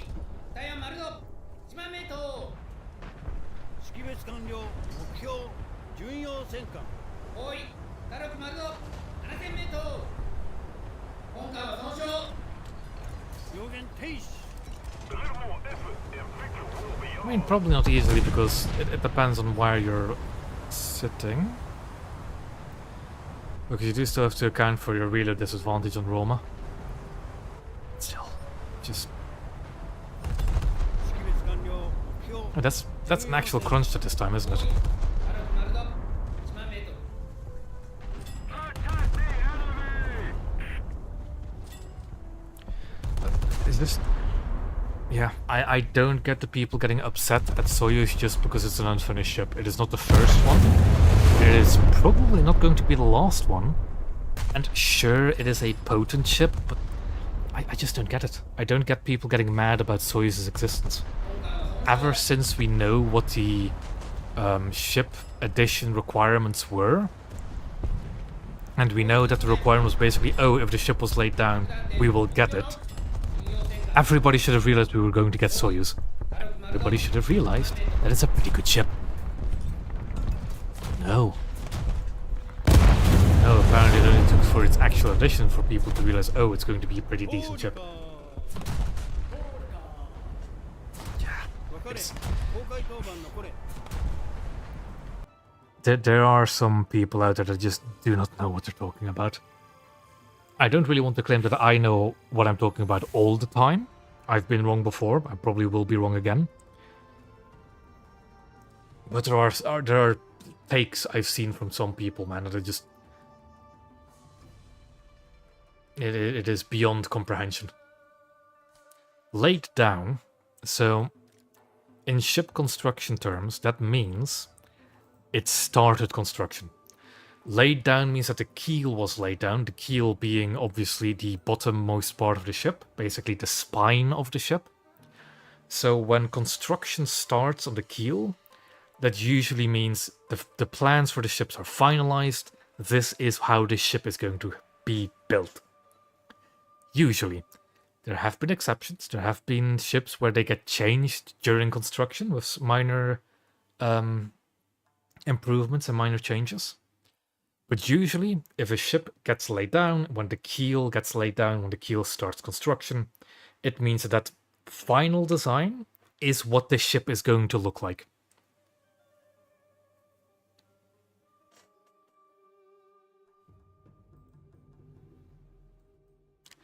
So that's the reason why that is the requirement for ships, is because ships don't go through prototype phases like aircraft or tanks. I believe most aircraft and most tanks will have prototypes before they go into mass production. That is not the case for ships. So that's why the requirement for their addition is different.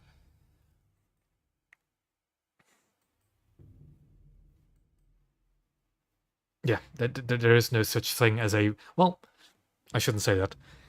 But generally speaking, there is no such thing as a prototype ship. Or like a prototype for a ship class. You do have experimental ships, with the example that I can think of top of my head being Yubari. Yubari was basically the test ship for Japan's light cruisers. But this isn't a prototype for any other class of ship. This is just an experimental ship where they experiment with some design features and some layouts, I believe. But that's just how different ship design is.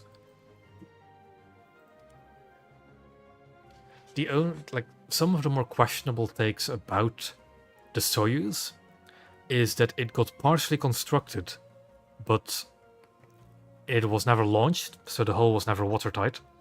The turrets were never fitted. The guns do exist for Soyuz, but never in those triple turrets, to my knowledge. The other thing about Soyuz that is a bit controversial is its armor plate, its main belt. Historically, the Soviet Union was incapable of producing rolled cemented armor of that thickness as one piece of armor. So if you wanted to be historically accurate and maybe quote-unquote historically realistic, its main armor belt would be two belts welded together instead of one homogeneous thickness belt.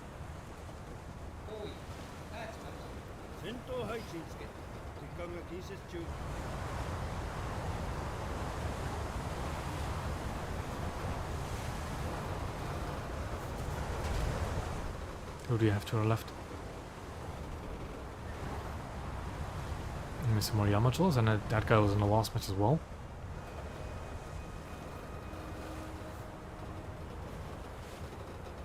Oh, I didn't see that. But yeah.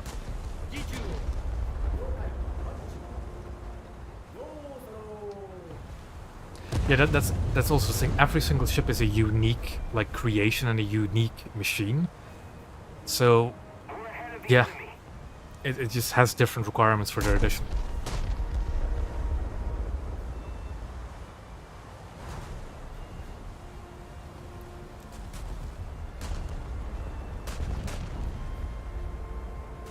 Yeah. I think stacking two belts is... They can do it for tanks. Stacking two belts for just right on top of each other. So it should be possible for ships. The thing is, right, I don't particularly care that the Soyuz has one homogeneous belt. Again, it isn't invincible, as I've proven last match. Just fucking kill it.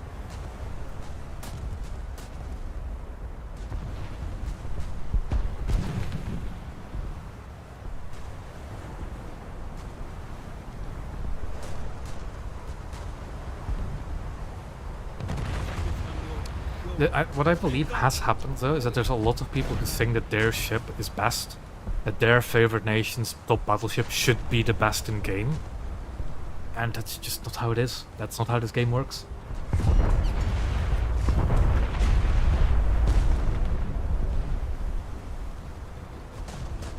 Like, I've seen plenty of people also complain about the state of Yamato, despite the fact that it's just how Yamato is. Okay, there might be some inaccuracies, I'm not actually too sure on that. But for as far as I can tell, from as far as I've heard as well, the way it is in game is the way it is. It just is.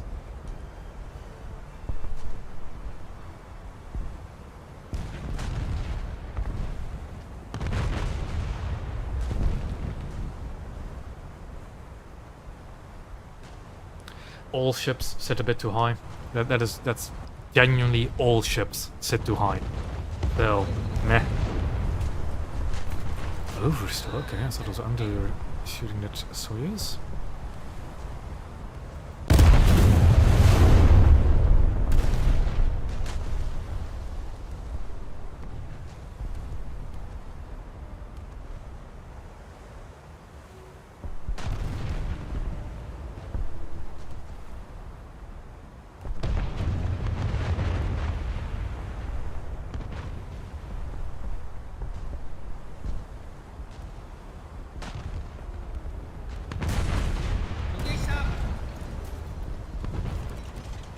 We're non-pen, okay. Yeah, as to why all ships sit too high, I don't know. It just is. They just do.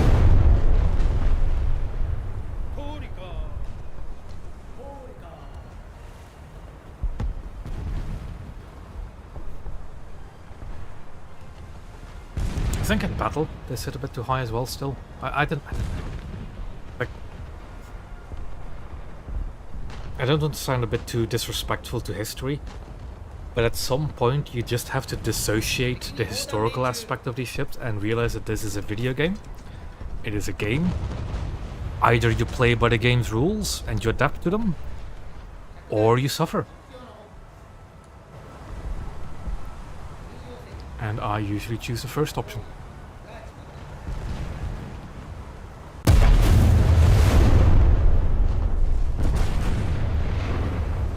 But how bad the Yamato actually is? Not really. It's just that the engagement ranges in most maps is just not Yamato's strength.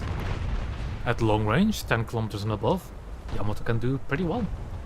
Even at close range, the guns are still fucking fantastic.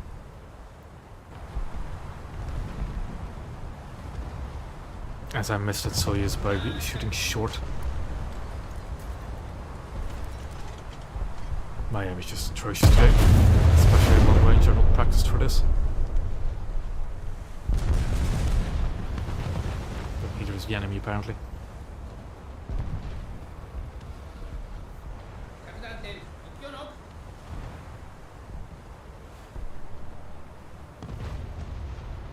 Yeah, the Sharn hasn't really lost its place in the matchmaking. Okay, I got a gun on the Soyuz, so shot a bit high.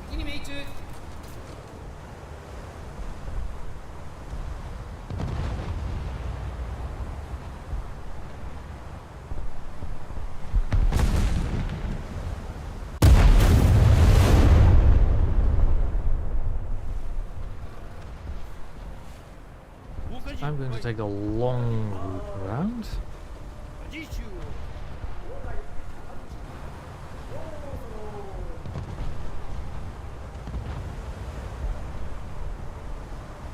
Keeping too far ahead as well. And the range is still short.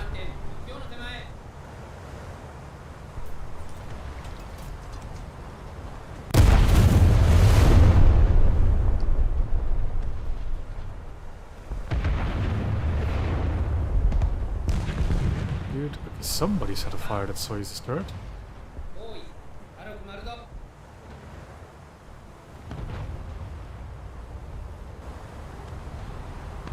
Slow down still, I think, or non-pens again.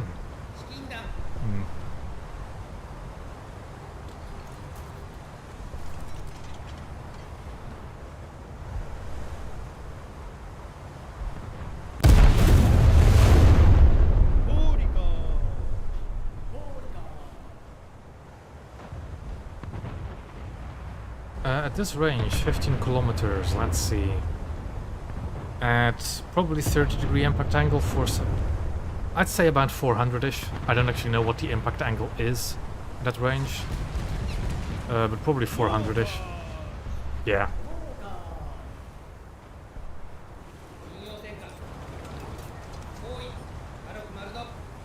Now is this? I can never tell. Is it a Sharn organized now? Well, the German battlecruiser, that I should be able to pen. Just need to be adjusting my hull ever so slightly every time I see a salvo incoming like that. Because they're still going for my front turret, so angling away should give me an advantage. They're also just going a bit short. There we go.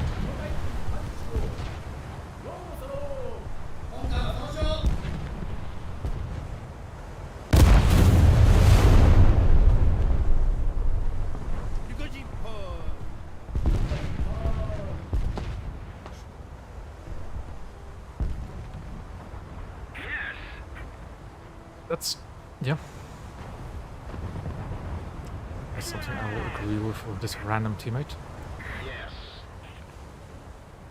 Is that... I mentioned this earlier during the stream, but the increased spawn ranges... Okay, that almost ammo-racked me.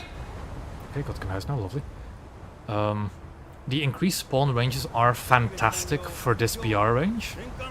Because these engagement ranges just feel better for these ships. But I mentioned earlier, these maps are just not designed for them. So you still struggle a bit. I'm wondering what actually almost detonated me in the air. What kind of penetration that was. Our victory is near. I get the feeling it was actually a diving shell that did that.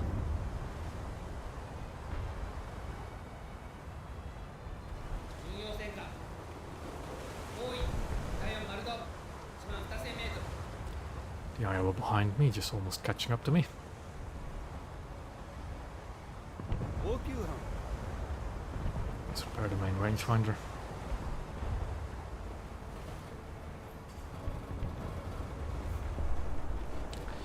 I haven't actually ever really tried using diving shells in their capacity, because that requires a really, really accurate shot and I'm just not great with it. That exists, and it's called EC.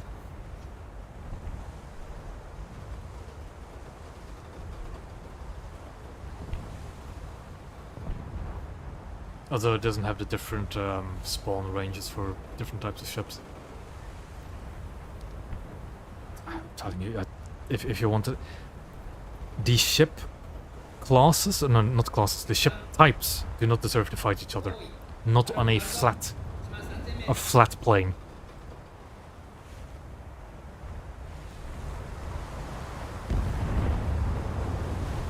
I do have a Richelieu in our match. No. Oh, the enemy has an Richelieu, okay. 不毛か識別完了目標戦艦多い軽く丸ド1万3000メートル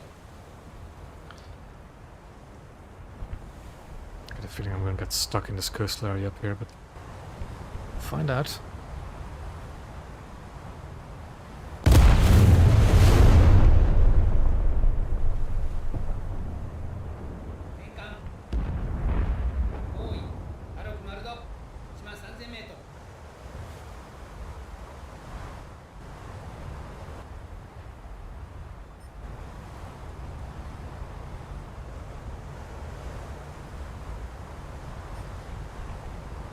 For a second I thought I saw smoke through there, but it didn't. It was a bit of my imagination.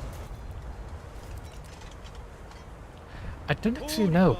I'm not that familiar with just how much the Earth's curvature really matters for Worth and their ranges. But I think it would. I think it would actually impact it quite significantly.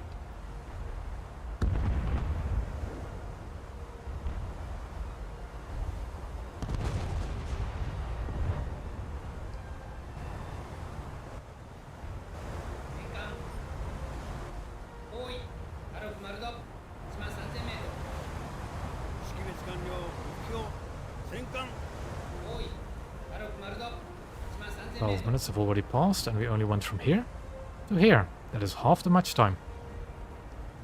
I don't get why Encounter has such short match timers on such big maps.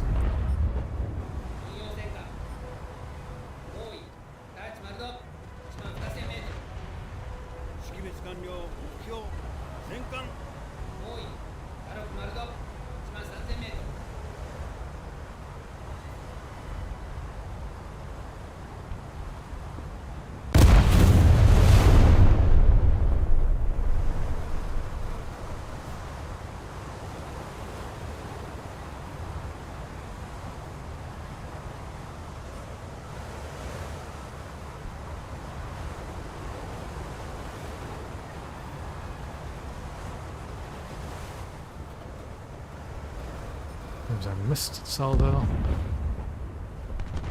Don't know why it says ammunition storage detonated, but okay.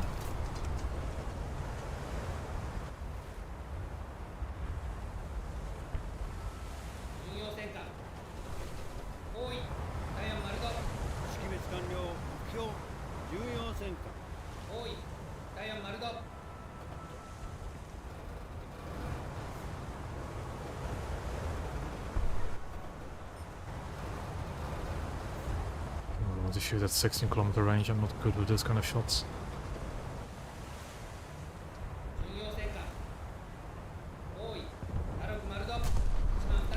Oh. Oh, hello, Richelieu.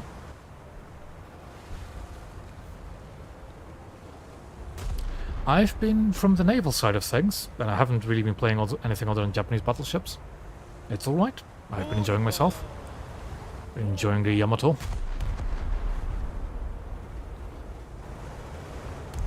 What's behind him? In Iowa. Yeah, I was already opened fire against me. That's not great, that's not great. I'm at very bad angle too. Let's open fire on Richelieu first. That's fine, turn out. He was shot high, we're good. I'm probably gonna hit high against Richelieu too. He's going bow in, you shouldn't be going bow in, Richelieu. You shouldn't be going bow in.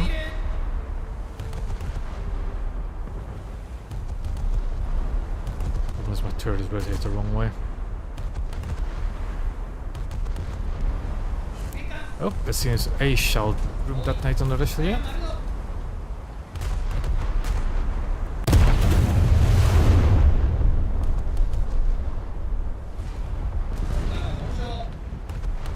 It is a bit, but at the same time, that's kind of to be expected. It's 15-inch guns. What the hell am I shooting at?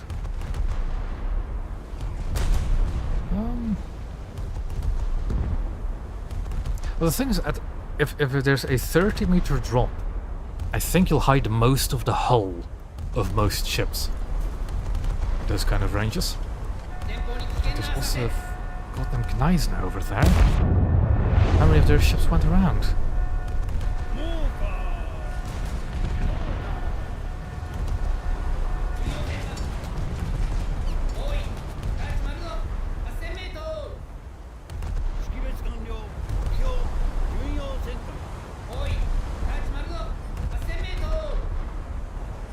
Where did the Richelieu go? I kind of lost sight of him.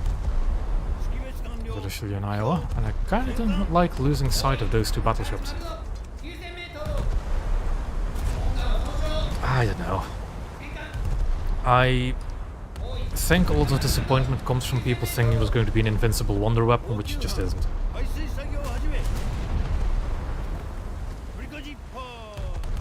I've been enjoying Yamato fairly well. It just is, you have to know it will blow up on you if you're not careful.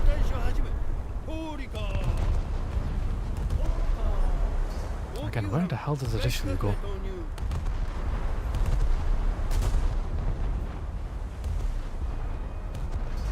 Front of anybody. Good. I'm not actually sure a Scharnhorst can pen me. Okay, there's the Richelieu.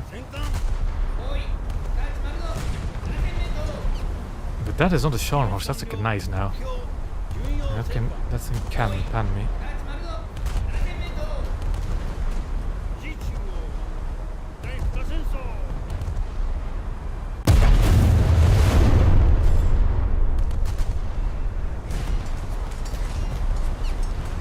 Yeah, but not really. Like every single battleship is suffering from the HP module thing.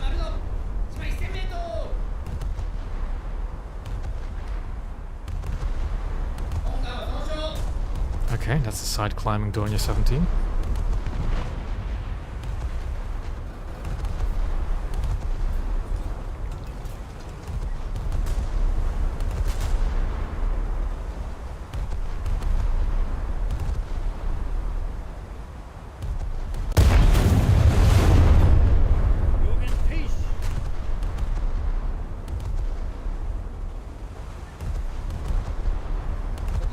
There's an ammo elevator fire, let's hope it sticks. And burns out the Gneiss now.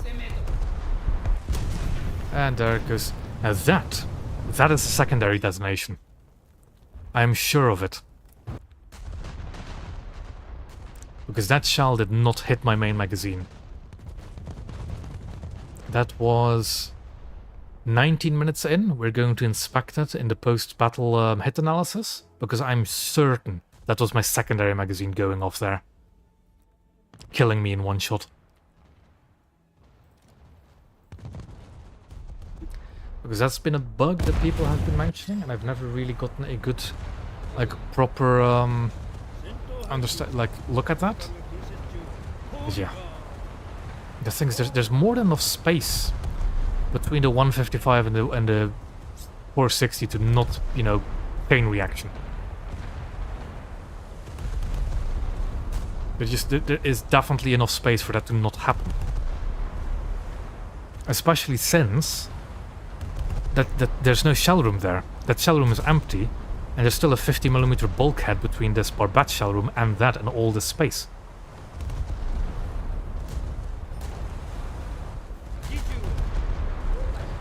There goes the Soyuz, sunk by Gneiss now.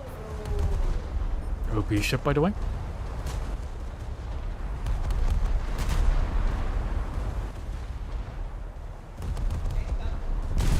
Okay, a long-range shell fire, not the greatest.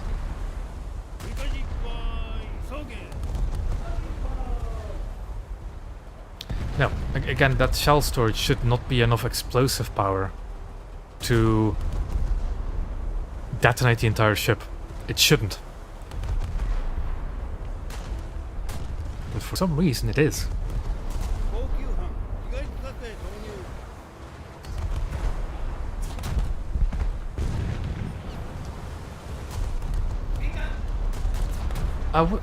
I wouldn't call Soyuz the new god of naval, because it's on par with the Iowa and Yamato in terms of firepower. Protection, it may be a bit of a strong suit. But genuinely, it's not that bad. Last match I managed to sink the same Soyuz twice before it killed me.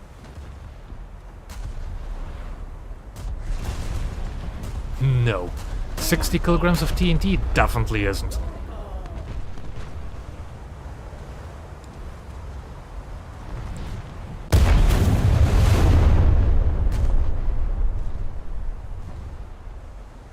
I'll try and find the a bomb of 60 kilograms. Like, the way to see how much armor thickness HE, like explosive mass, can penetrate, just look for a bomb with the explosive mass you want to look up and see what the armor penetrating value for that bomb is.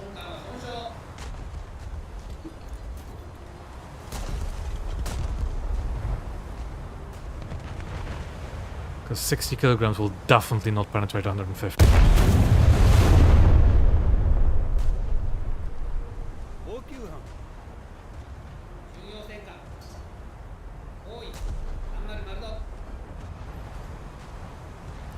I should actually... Well, I didn't need to shoot the convoy, because we had on tickets by quite a margin. Let's just keep shooting the player ships.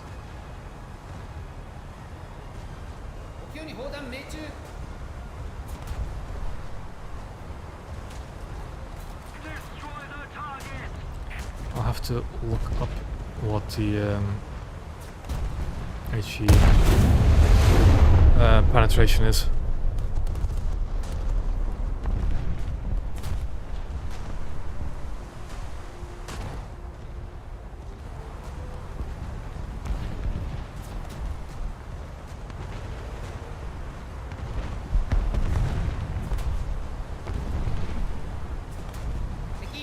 And there goes a Bismarck.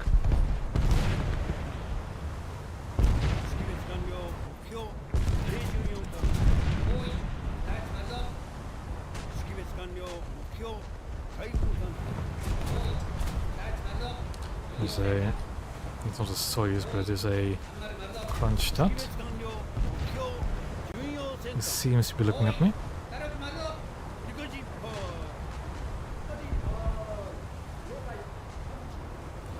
So we'll try and return the favor.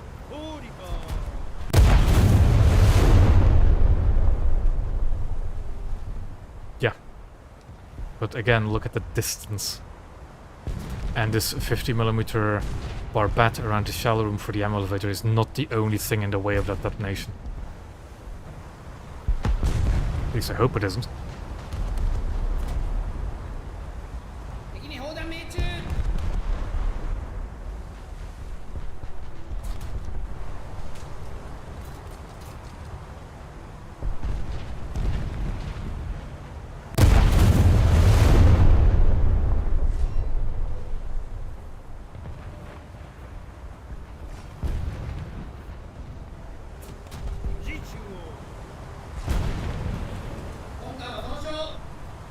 Who knows?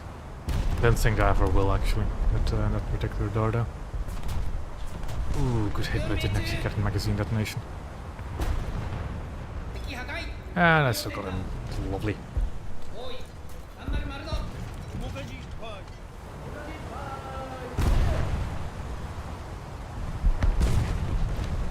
Yeah, but Deutschland.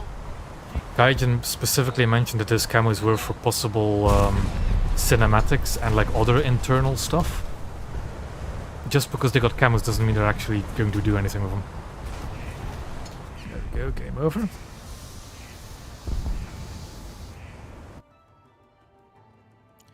Now let's look at that detonation. But first let's do some more research stuff. Let's go shrapnel protection next. That might actually help with the secondary explosions. We go to replays, we go to hit analysis, and it should be around the 19-minute mark, I believe. It'll be around here.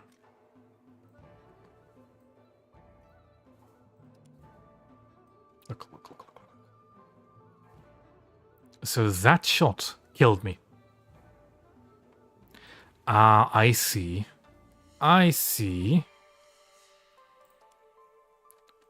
What is that doing there? Being part of this hitbox.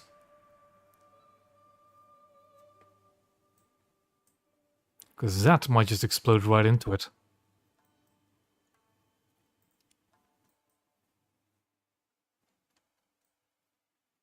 Because this cluster here should not be able to kill me. But this, being right next to the barbette, that might do it.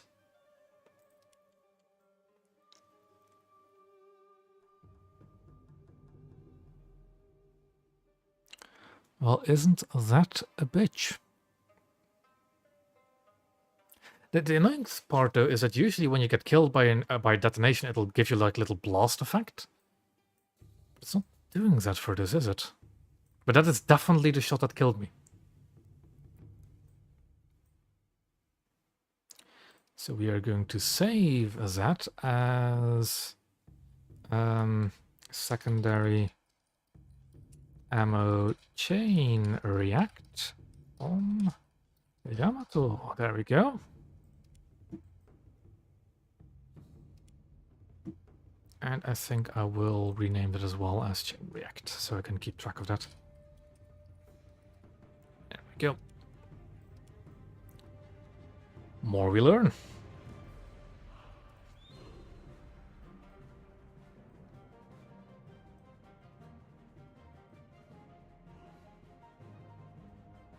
But I think we have time for a match or two more. Unless Deutschland has to go.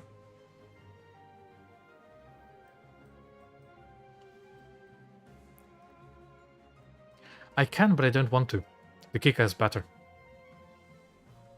The Kika is faster, smaller, I think a little bit more nimble, and you have the same bombing capabilities in it. So I'm just gonna stick with the Kika.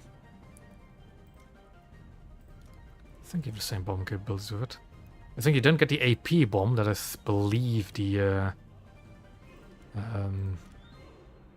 where is it?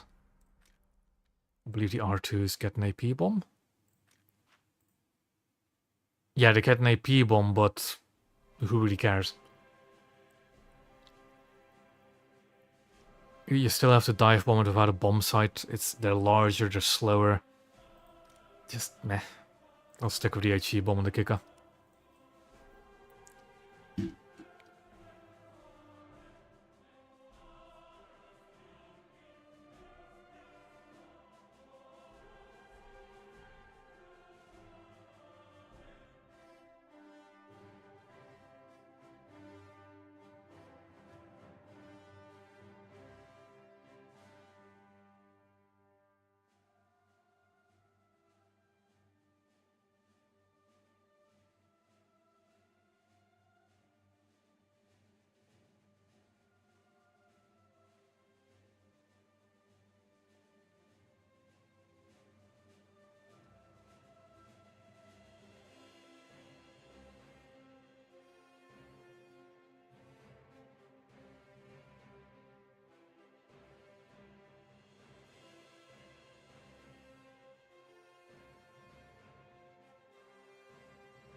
I think the because I'm seeing there's a bit of a discussion going on about the R2Y2s.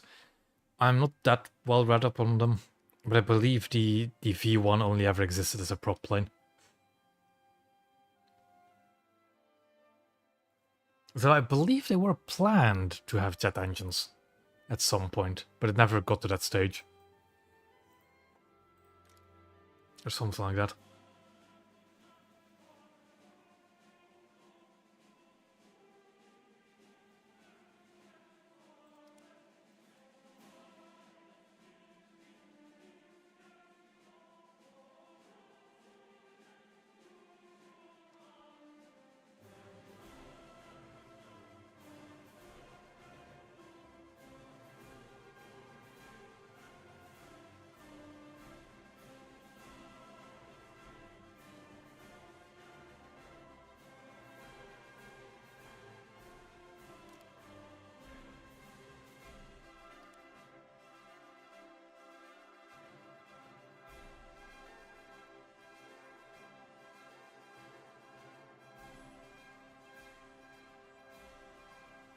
But yeah, as I mentioned earlier today, I'm really excited to see what the next few updates will do. And what kind of adventure stuff we're going to get. Because I'm kind of done with battleships. Now that we have all the big ones, I'd be fine to just move on to other stuff.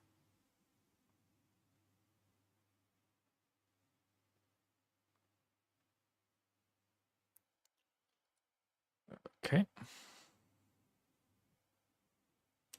I don't really believe it would be next major update already. Also, we are in for a bit of a tough fight because these two can be kind of dangerous. Wildcard is an all-white player. This guy is, well, this last I think is just toxic. So we'll see how that'll go.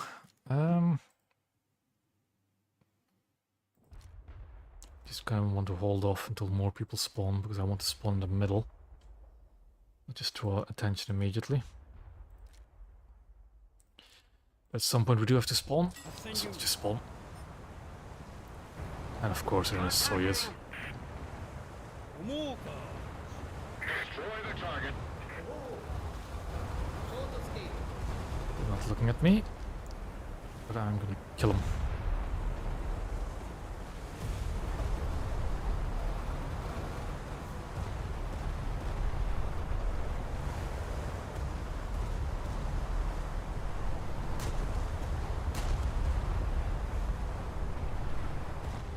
Just gonna wait to get my full firepower to bear. 12 kilometers. Should be closer to the 500mm range in terms of penetration. Which might still be a bit of a tough cookie for the Soyuz.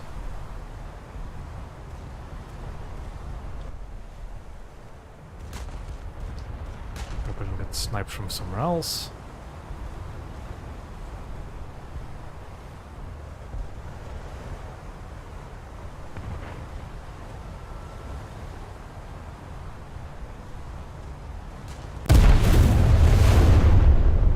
And fire one. Ooh, Roma. Krasny Krim? Oh. Why? Why is the squadron battle rating 8-7? Why is it 8? Oh, just hold on. Oh my god. Oh. That is one hell of a squad, that's for sure.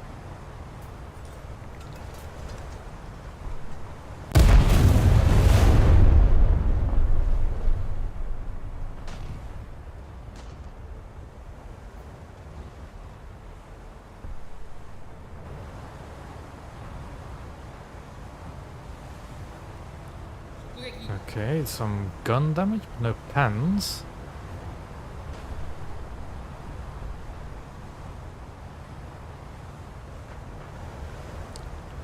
Luckily, they don't seem to be focused on me yet.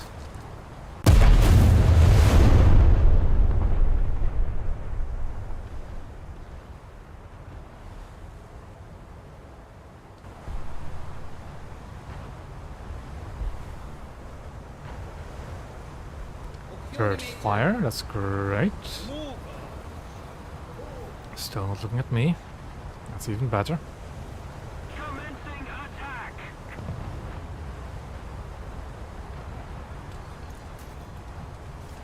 This thing's report. I'm attacking. There it is. Attacking.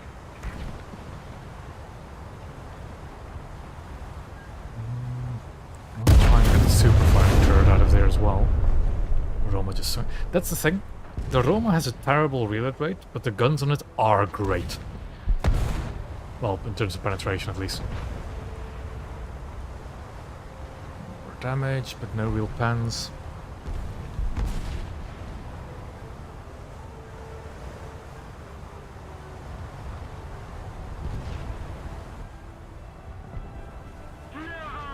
Roma does have the highest pen. It has higher pen than the Yamato. And it seems I finally got the attention of the Soyuz. So now we're going to turn.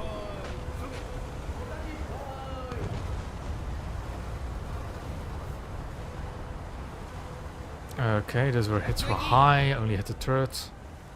Turn away, turn away. They're guaranteed they're aiming for my front racks. Or they're aiming for the middle of my ship. Okay.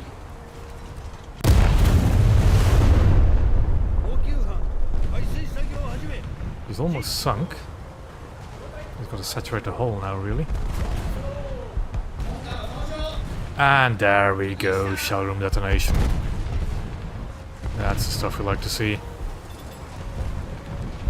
And it's now unstoppable flooding from the detonation as well. Lovely. Rear turret in the action.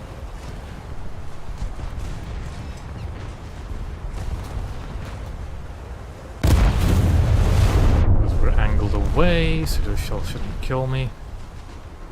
Problem is I'm focusing on the Soyuz, it's going down real quick. Can I get the kill? I'll be fine with an assist.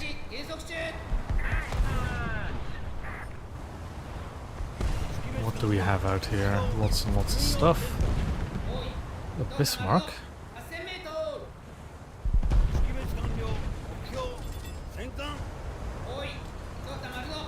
We know we can detonate Bismarcks.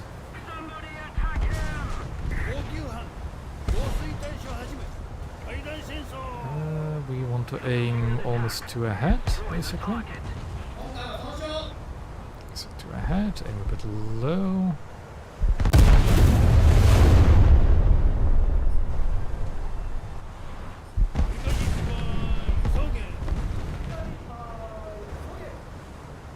Shells look good. Are they actually good range? A little bit too far in front. And a bit high as well, that looks a bit...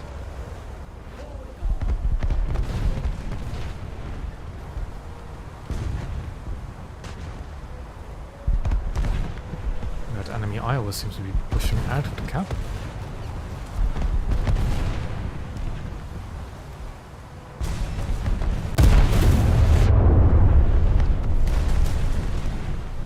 Fires out.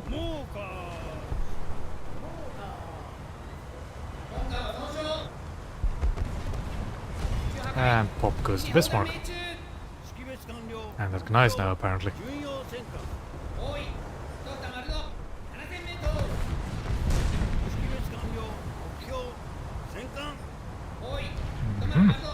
Wait, that's a crunch shot, isn't it? Okay.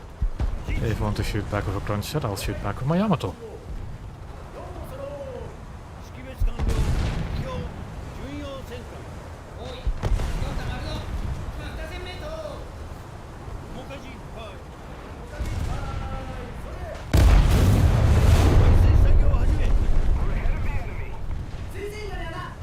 I am losing my floatability, but that's fine.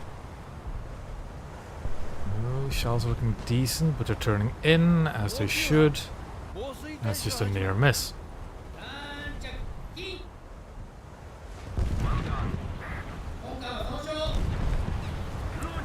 As I said, they're toxic.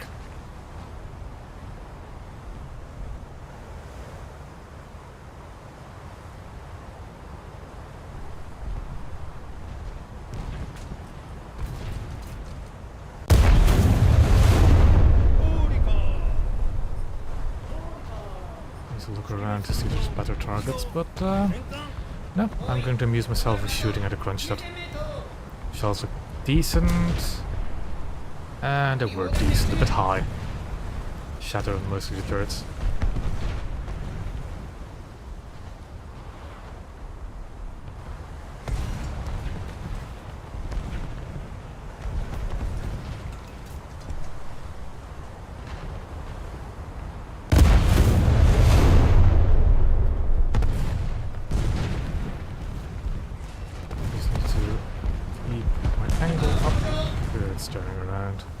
Keep dodging.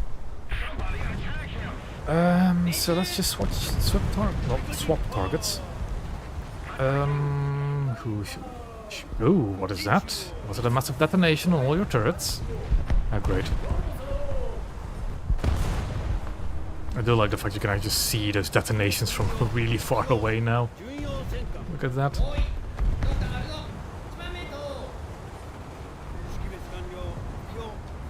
Wow. Wow. Let's go to blacklist. And we are going to disable that. Where is it? There it is. Wow.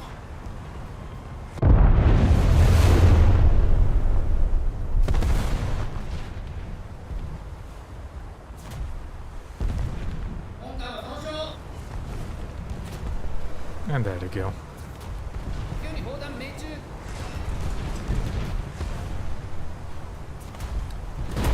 Truly. But they're known for that kind of language.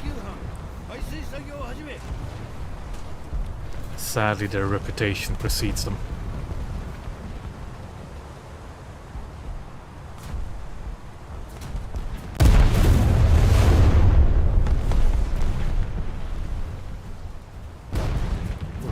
This Yamato pretty soon. We have backups. It was a high shot, but he did knock out a turret.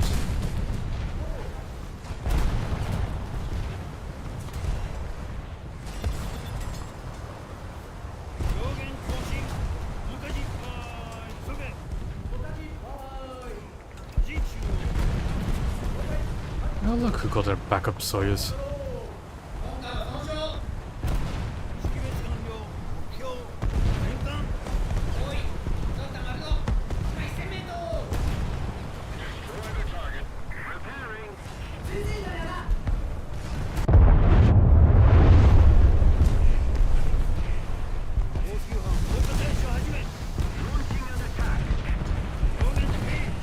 Before I had the...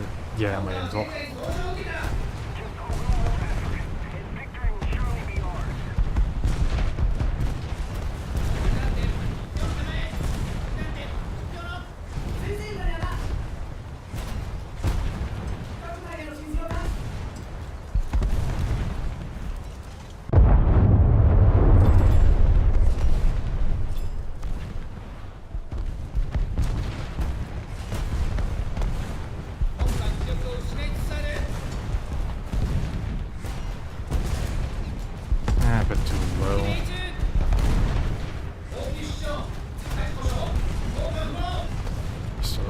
Should be able to get one more salvo off before we sink.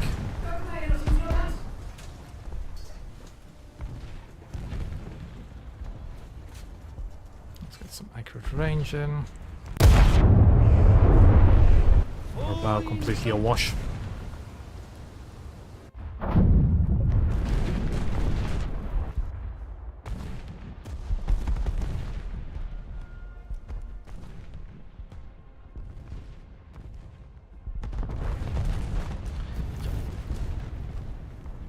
Also, I do actually need to change my chat settings a bit, because that's not what I wanted to do.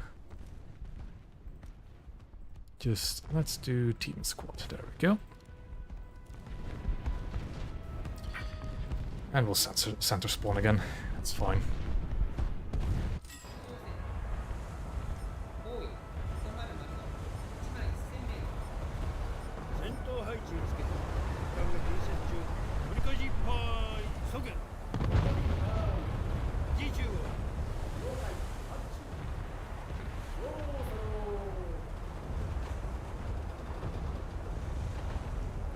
But yeah, that's a character. Will be ours.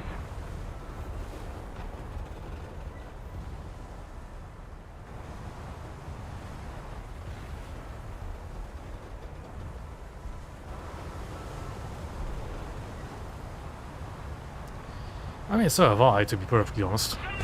But that character has some history with me and some communities I'm in.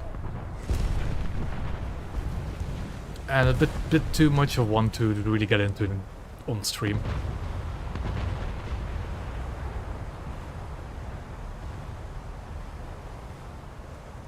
Too low again. 関係者継続中 You are getting some unsinkability damage.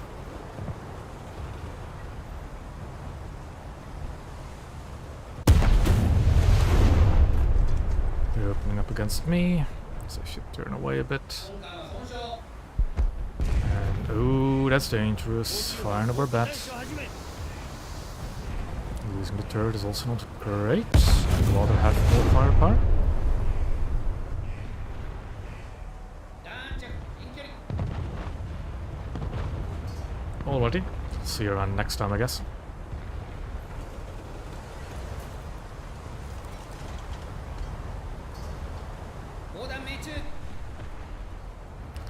I'm outside of my cap, which is not what I like to do, but I'm forced to do it, because I do not want to show my nose to that very angry Soyuz.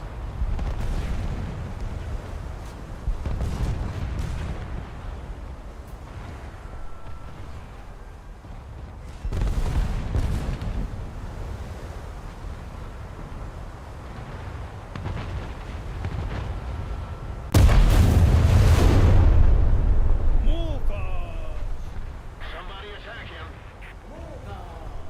Keep it up. The victory will be ours. Destroy the target.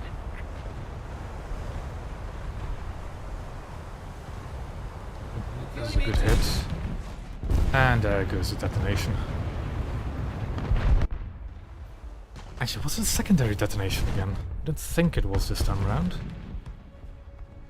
I should just not take any ammo on those 155s.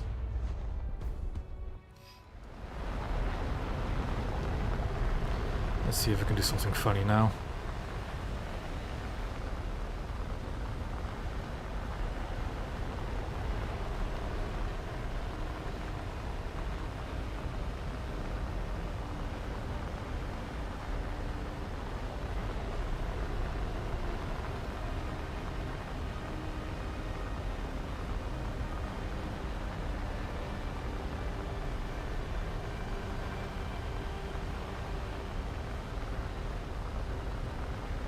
I haven't actually heard the soundtrack yet, I believe. It's quite a decent one. Ah, no, I've heard this one. Not really the biggest fan of the modern soundtracks.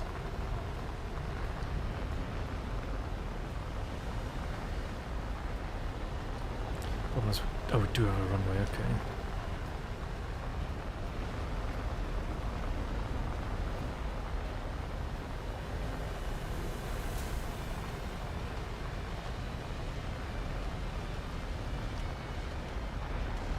Now, where is that Soyuz?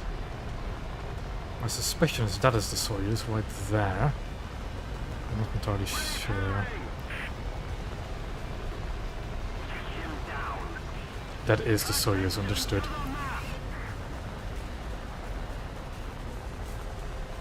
We are flying, or we should be flying above AA right now.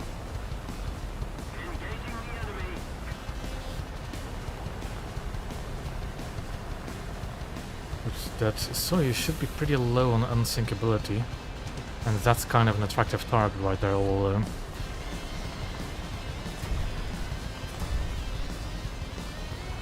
Should be fine, should be out of AA range. The thing is, the approach angle is a bit skewed. Because I can't really approach it from the bow, as that's the ideal approach angle, because that's just flying over all of that. I could approach it from the rear, but that's also just where most of the anti-air is, to my knowledge.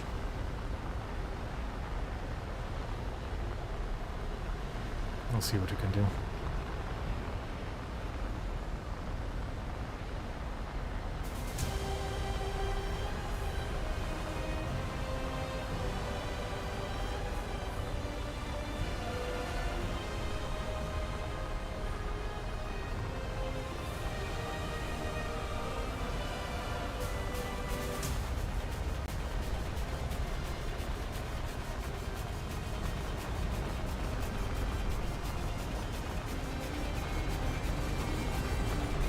Let's see what we can do, right? This is going to be a suicide one. And I'm really bad at this kind of high altitude dive bombing. But let's try anyways.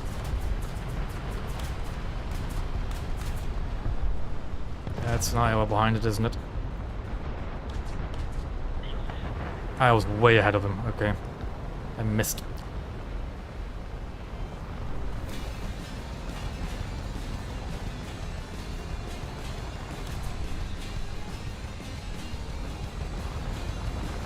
And there they go.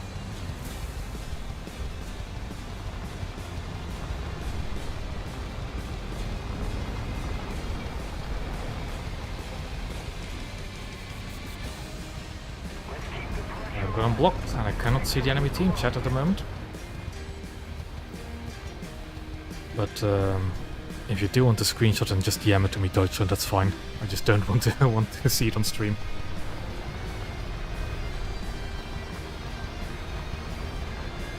My squad mate, I mean, hello? Is that not what squad mates are supposed to do?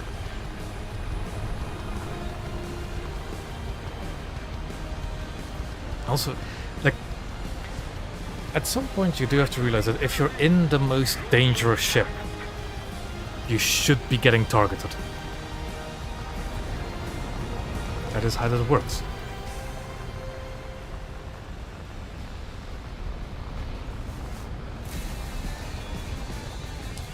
The reason I kind of do want to engage Soyuzes in my Yamato is because they are the biggest threat to my Yamato. Obviously, if I can choose between either engaging a Soyuz and taking its attention, or getting into cover first and not shooting him, I'll probably get into cover first. But because there is no cover, I haven't really got anything to lose from getting his attention. Exactly.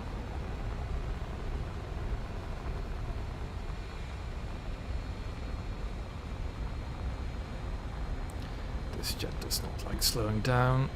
I keep forgetting that.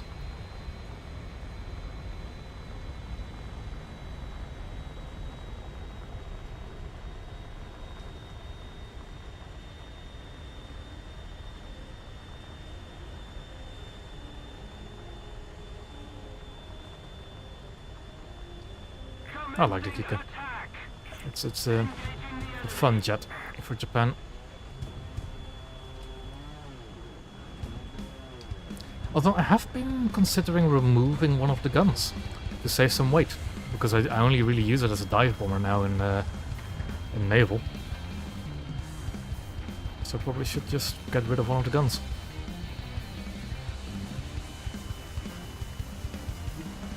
Two more kills and we have one. I am still streaming, yeah. For the time being.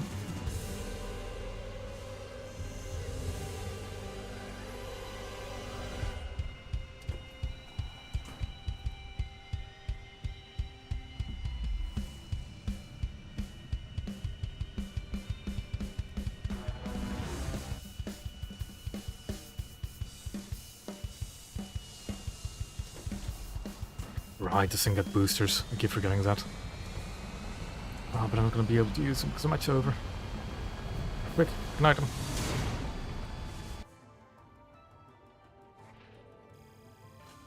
There we go.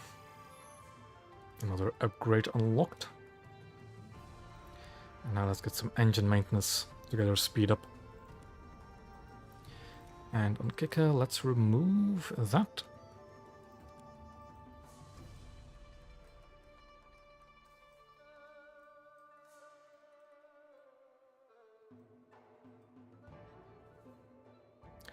And we'll just keep going. Also, there is a risk that we'll just keep running into Cheetah now, but that is a risk I'm willing to take.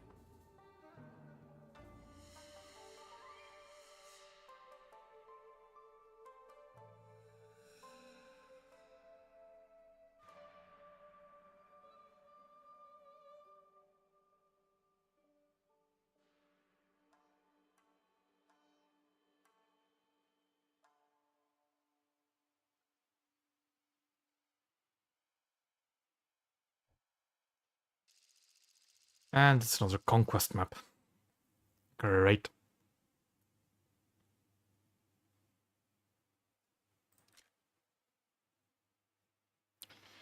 We are in luck. We don't have cheat on either side of the map.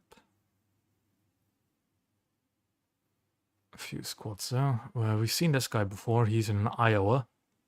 We've seen these two as well. This guy was in a PT, but the last few times I've seen him, and this guy was also in one of the new battleships. So a few squads I recognize from today. Nothing too drastic. Okay, that's in Iowa. That is a Roma. Okay. Just trying to see if there's anything more dangerous out there. Not currently spawned in, but the Roma is a bit of a surprise. Take him down!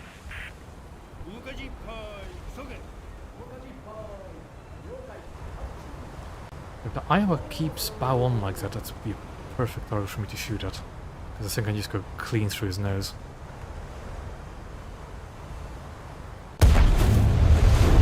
So let's try that.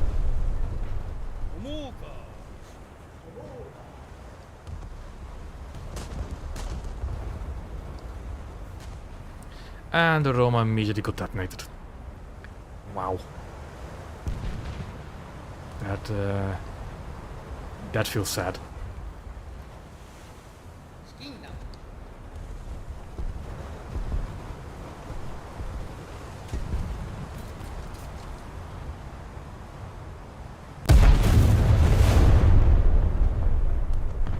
I think so too, but that detonation was just kind of sad. I don't really know what to think of that.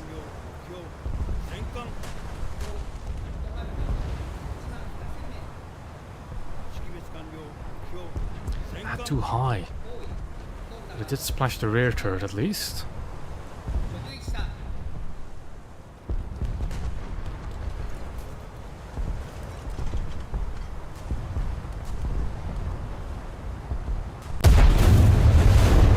Let's see where that salvo goes.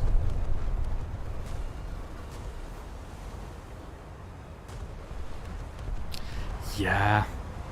The Roma is just the pinnacle of Italian battleships. I've been playing too much Yamato. Oh, I just missed my... Okay, it was short as well, but it... Get his range down. Because genuinely a bow-on target like that is perfect. And here comes the angling. Missed my chance.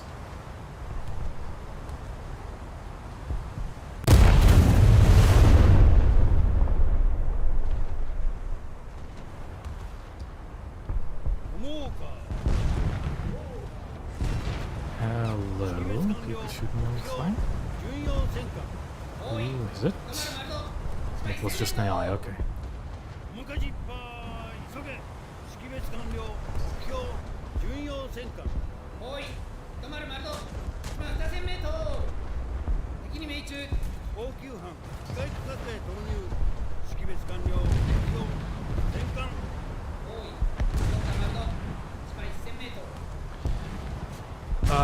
Kinda long. I used a shit ton of boosters to spade Amagi.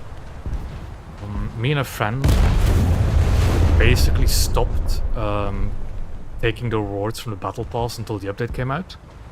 So we used all the boosters from that to just try and grind our way a bit faster. So many boosters. So that did make the grind a bit better, but it was still kind of long. I think it took me 30 battles to spade Amagi.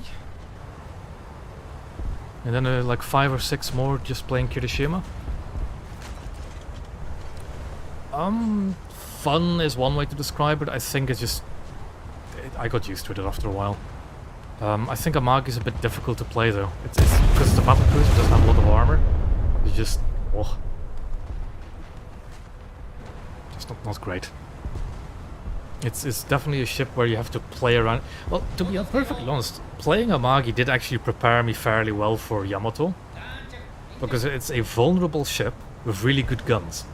So, you hug islands, you play around cover, you don't expose yourself.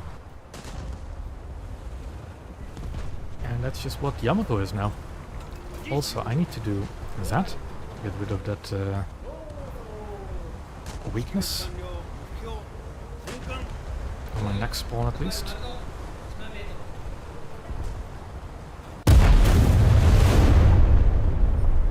Any scary battleships in front still? Not really. I think the Roma just left. It's so bad for him. 命中識別完了目標戦艦多い止まる丸度1万メートル I don't really want to bully player battleships that are obviously just grinding for the new ship.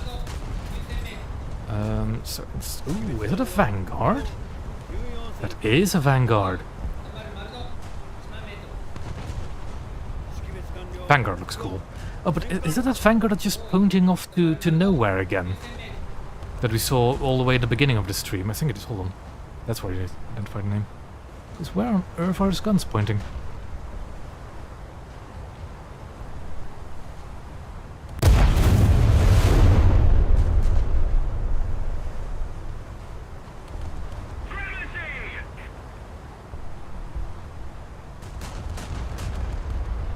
Ooh, just short. I did get an underwater hit, but I didn't get a pen. ホーリカ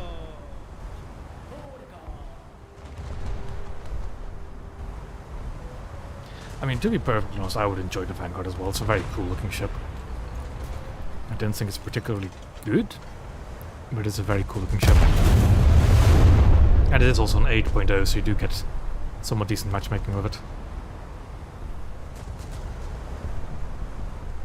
We're ahead of the enemy. Okay, good hit, a bit high. But I took out a... Wait. I really do like the new detonation effect. Although I have heard that the detonation effect is like the same size for a destroyer detonation, and it's a little bit overkill. But I have yet to see that.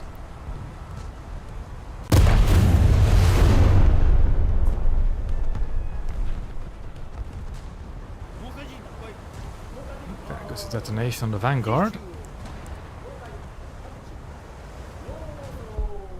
敵関係者減速中 Yeah, a bit. And the Vanguard is flooding like crazy.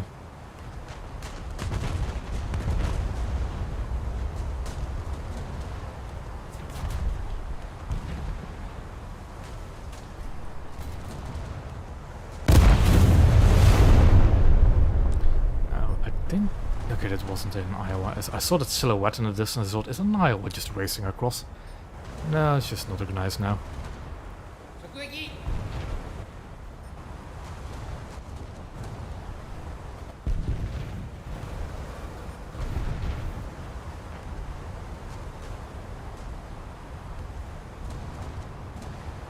Yeah, I think the main reason why Vanguard is not really all that cracked up, what it's cracked up to be, is just it's the same old 15-inch guns on a, yes, more armored platform, but not that armored platform.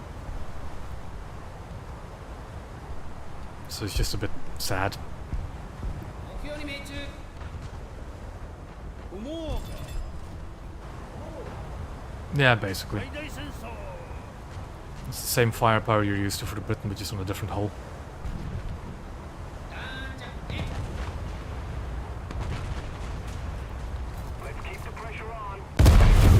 The boats are great. Although I haven't played many of the different boats yet. I am absolutely enjoying my Yamato.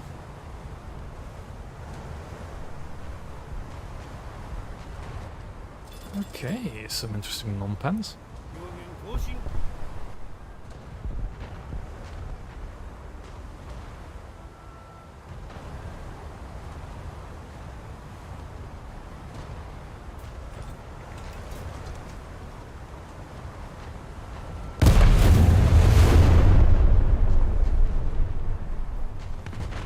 It does it, wait. Is that new French premium cheaper than the old one?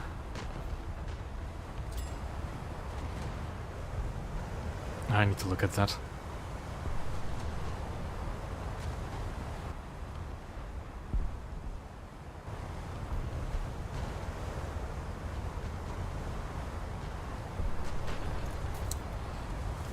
Yeah. I was lucky that I was pretty much prepared to just get Yamato from the get-go.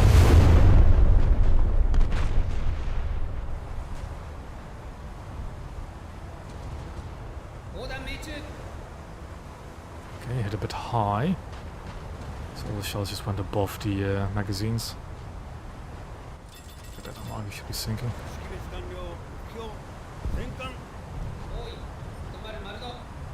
Not many threatening player ships around, are there? I'm not complaining.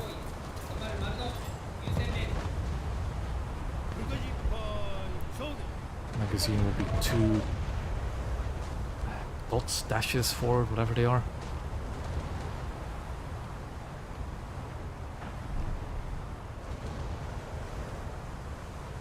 Let's keep the pressure on. Victory is close. So 2 dots forward.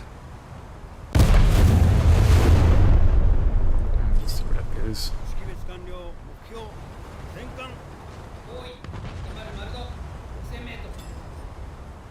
The Vanguard is still alive.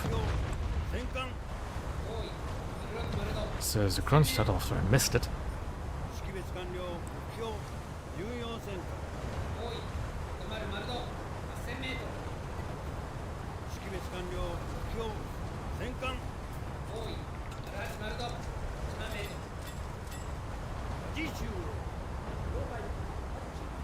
Trying to get a good range to get a maybe shell detonation on those rear turrets.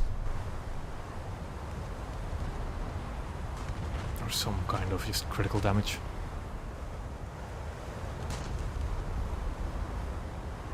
That's something.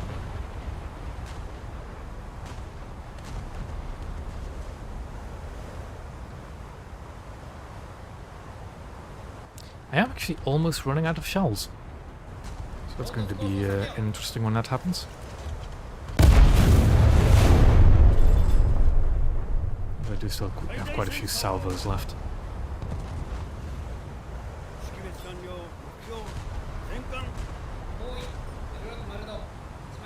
Yeah, okay, the Vanguard is going to sink eventually.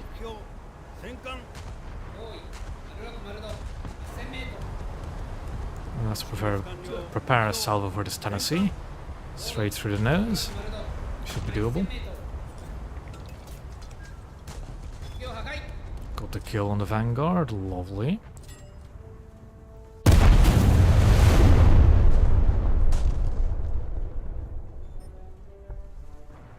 Keep it up and victory will be ours.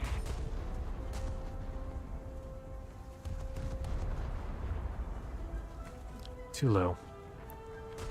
Too low. With one non-pen right at the waterline and one over pen going way through. And he's angling, which I don't think actually helps him much.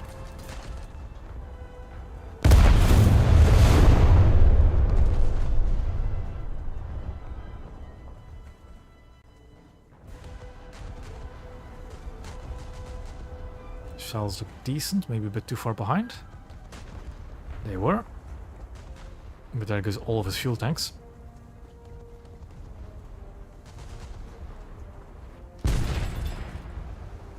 Let's try and get some bit closer to some targets, because I am not good with this long range shooting.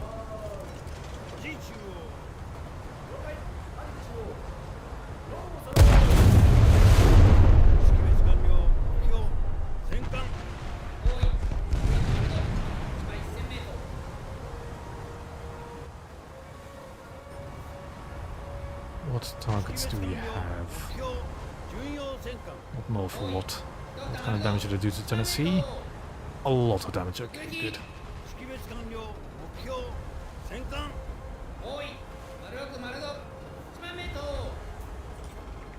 The rudder mod is already proving its worth. It's quite a sharp turn at low speed. Actually, that is just my turning speed, isn't it? Still. Good turn rate.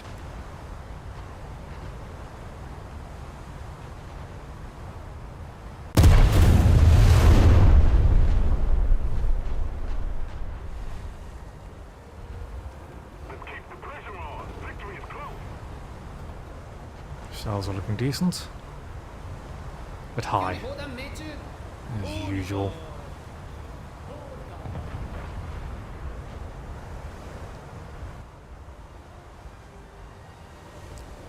I am running really low on shells.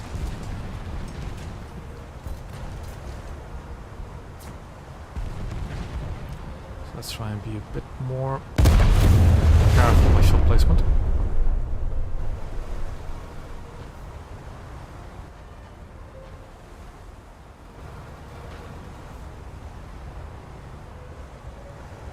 High again.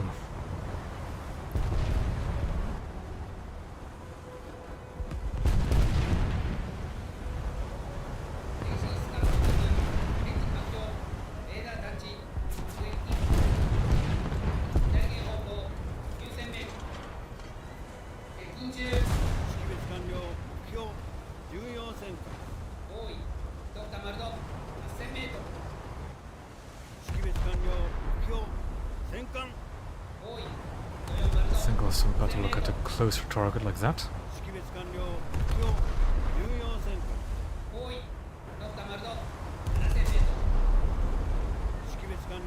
Okay, the Novelist disc is going to blow up every moment, so I'm not going to waste a shell on it.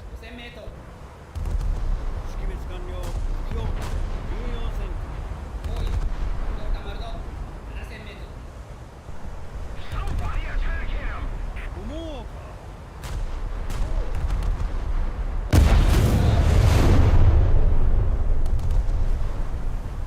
16 rounds left.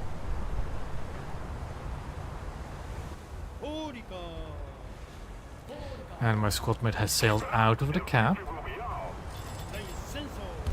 Not great. Get back in here.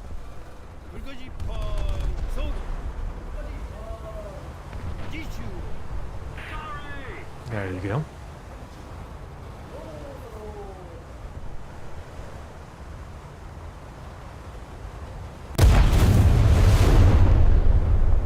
Okay, I have 7 shells in my... How do I have 7 shells in my rear gun? Oh, because my gun got broken in the rear, didn't it, once? So it misfired. That's right.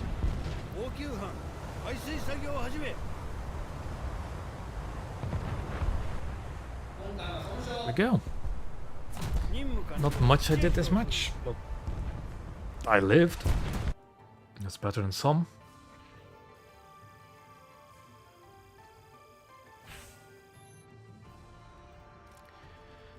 And I think we're going to call it a night there, but I am going to look at some other stuff. It's French coastal. What is up with that? It is actually okay, it does have lower reward modifiers, arguably. But it is funny. Oh, that's actually really low reward modifiers. 225? Just a little bit more efficient than...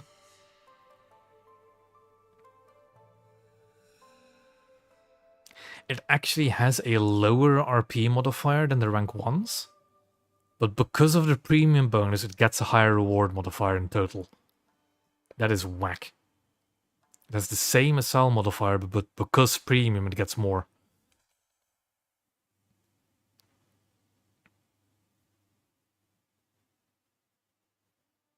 Like, you're seeing what I'm seeing, right? Just so purely because of the premium plus 100% all the way at the end. Actually, no, that's not even technically the premium bonus, it's just the talisman bonus. Wild. Like, this one actually has the exact same RP modifier.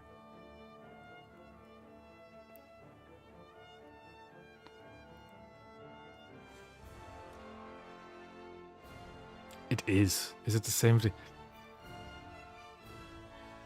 Like, that's like barely any better than a normal Tech 3 ship. Oh, that's horrendous. This is bad. Okay. Although this VTP-10 does look like a pretty fun boat, not modifications. Preview. Just an Orlooking 20 on the front. Also, I actually kind of like that camo. Bit of wear and tear on it. Looks fun. So Britain has a new PT boat right here.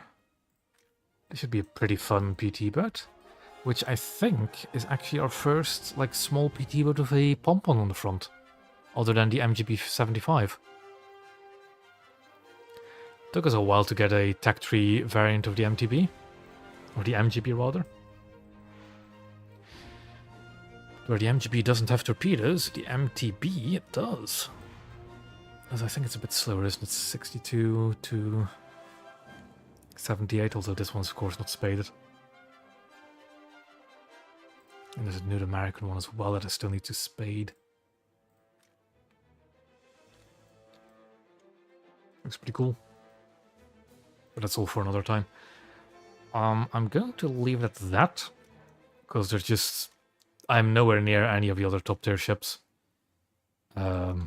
So they're not going to be anytime soon. We are probably going to just keep playing battleships to further my trees. To see how far I can get in the next few streams. Maybe play the Americans. Actually, that's a question way earlier in the stream that somebody said, is like, how far have I gotten with the Americans this far? I have played the Arizona a fair bit, yeah. I just never got around to spading these 7-3s because I just didn't have to. Because by the time I did get this far, I just unlocked everything. But I do have a wealth of ships to still spade before getting to Iowa. So that's great. Especially a lot of 7-3s, still 7-7s. And for Germany, I think for Germany, I probably actually want to just get the Flinger and York first to just finish that off before going for Bismarck.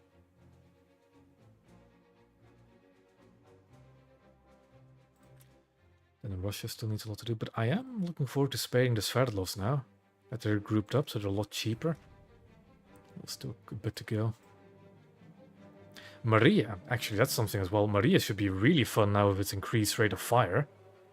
To 3 rounds a minute, aced. Do I have it in a loadout slot at the moment? I do. 2.7, that's crazy.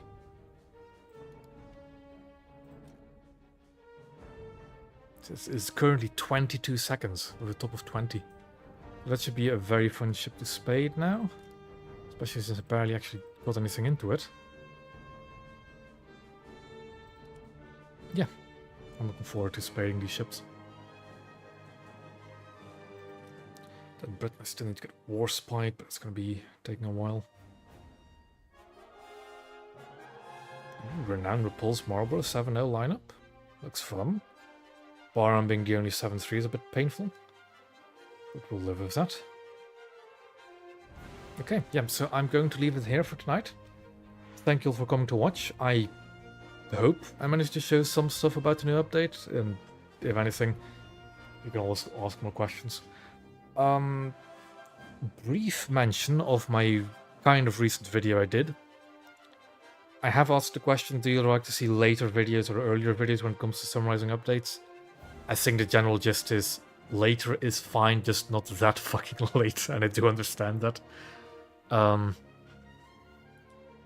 going to try and get the video summarizing this update out in late July at the latest. Because any later than that and it'll just get too close to September. There's some other video projects I've got working that I kind of hope to bring out as well, but we'll see. Anyways, yeah. Thank you for watching. I'll see you next week for most likely more battleships. So yeah, see you all next time.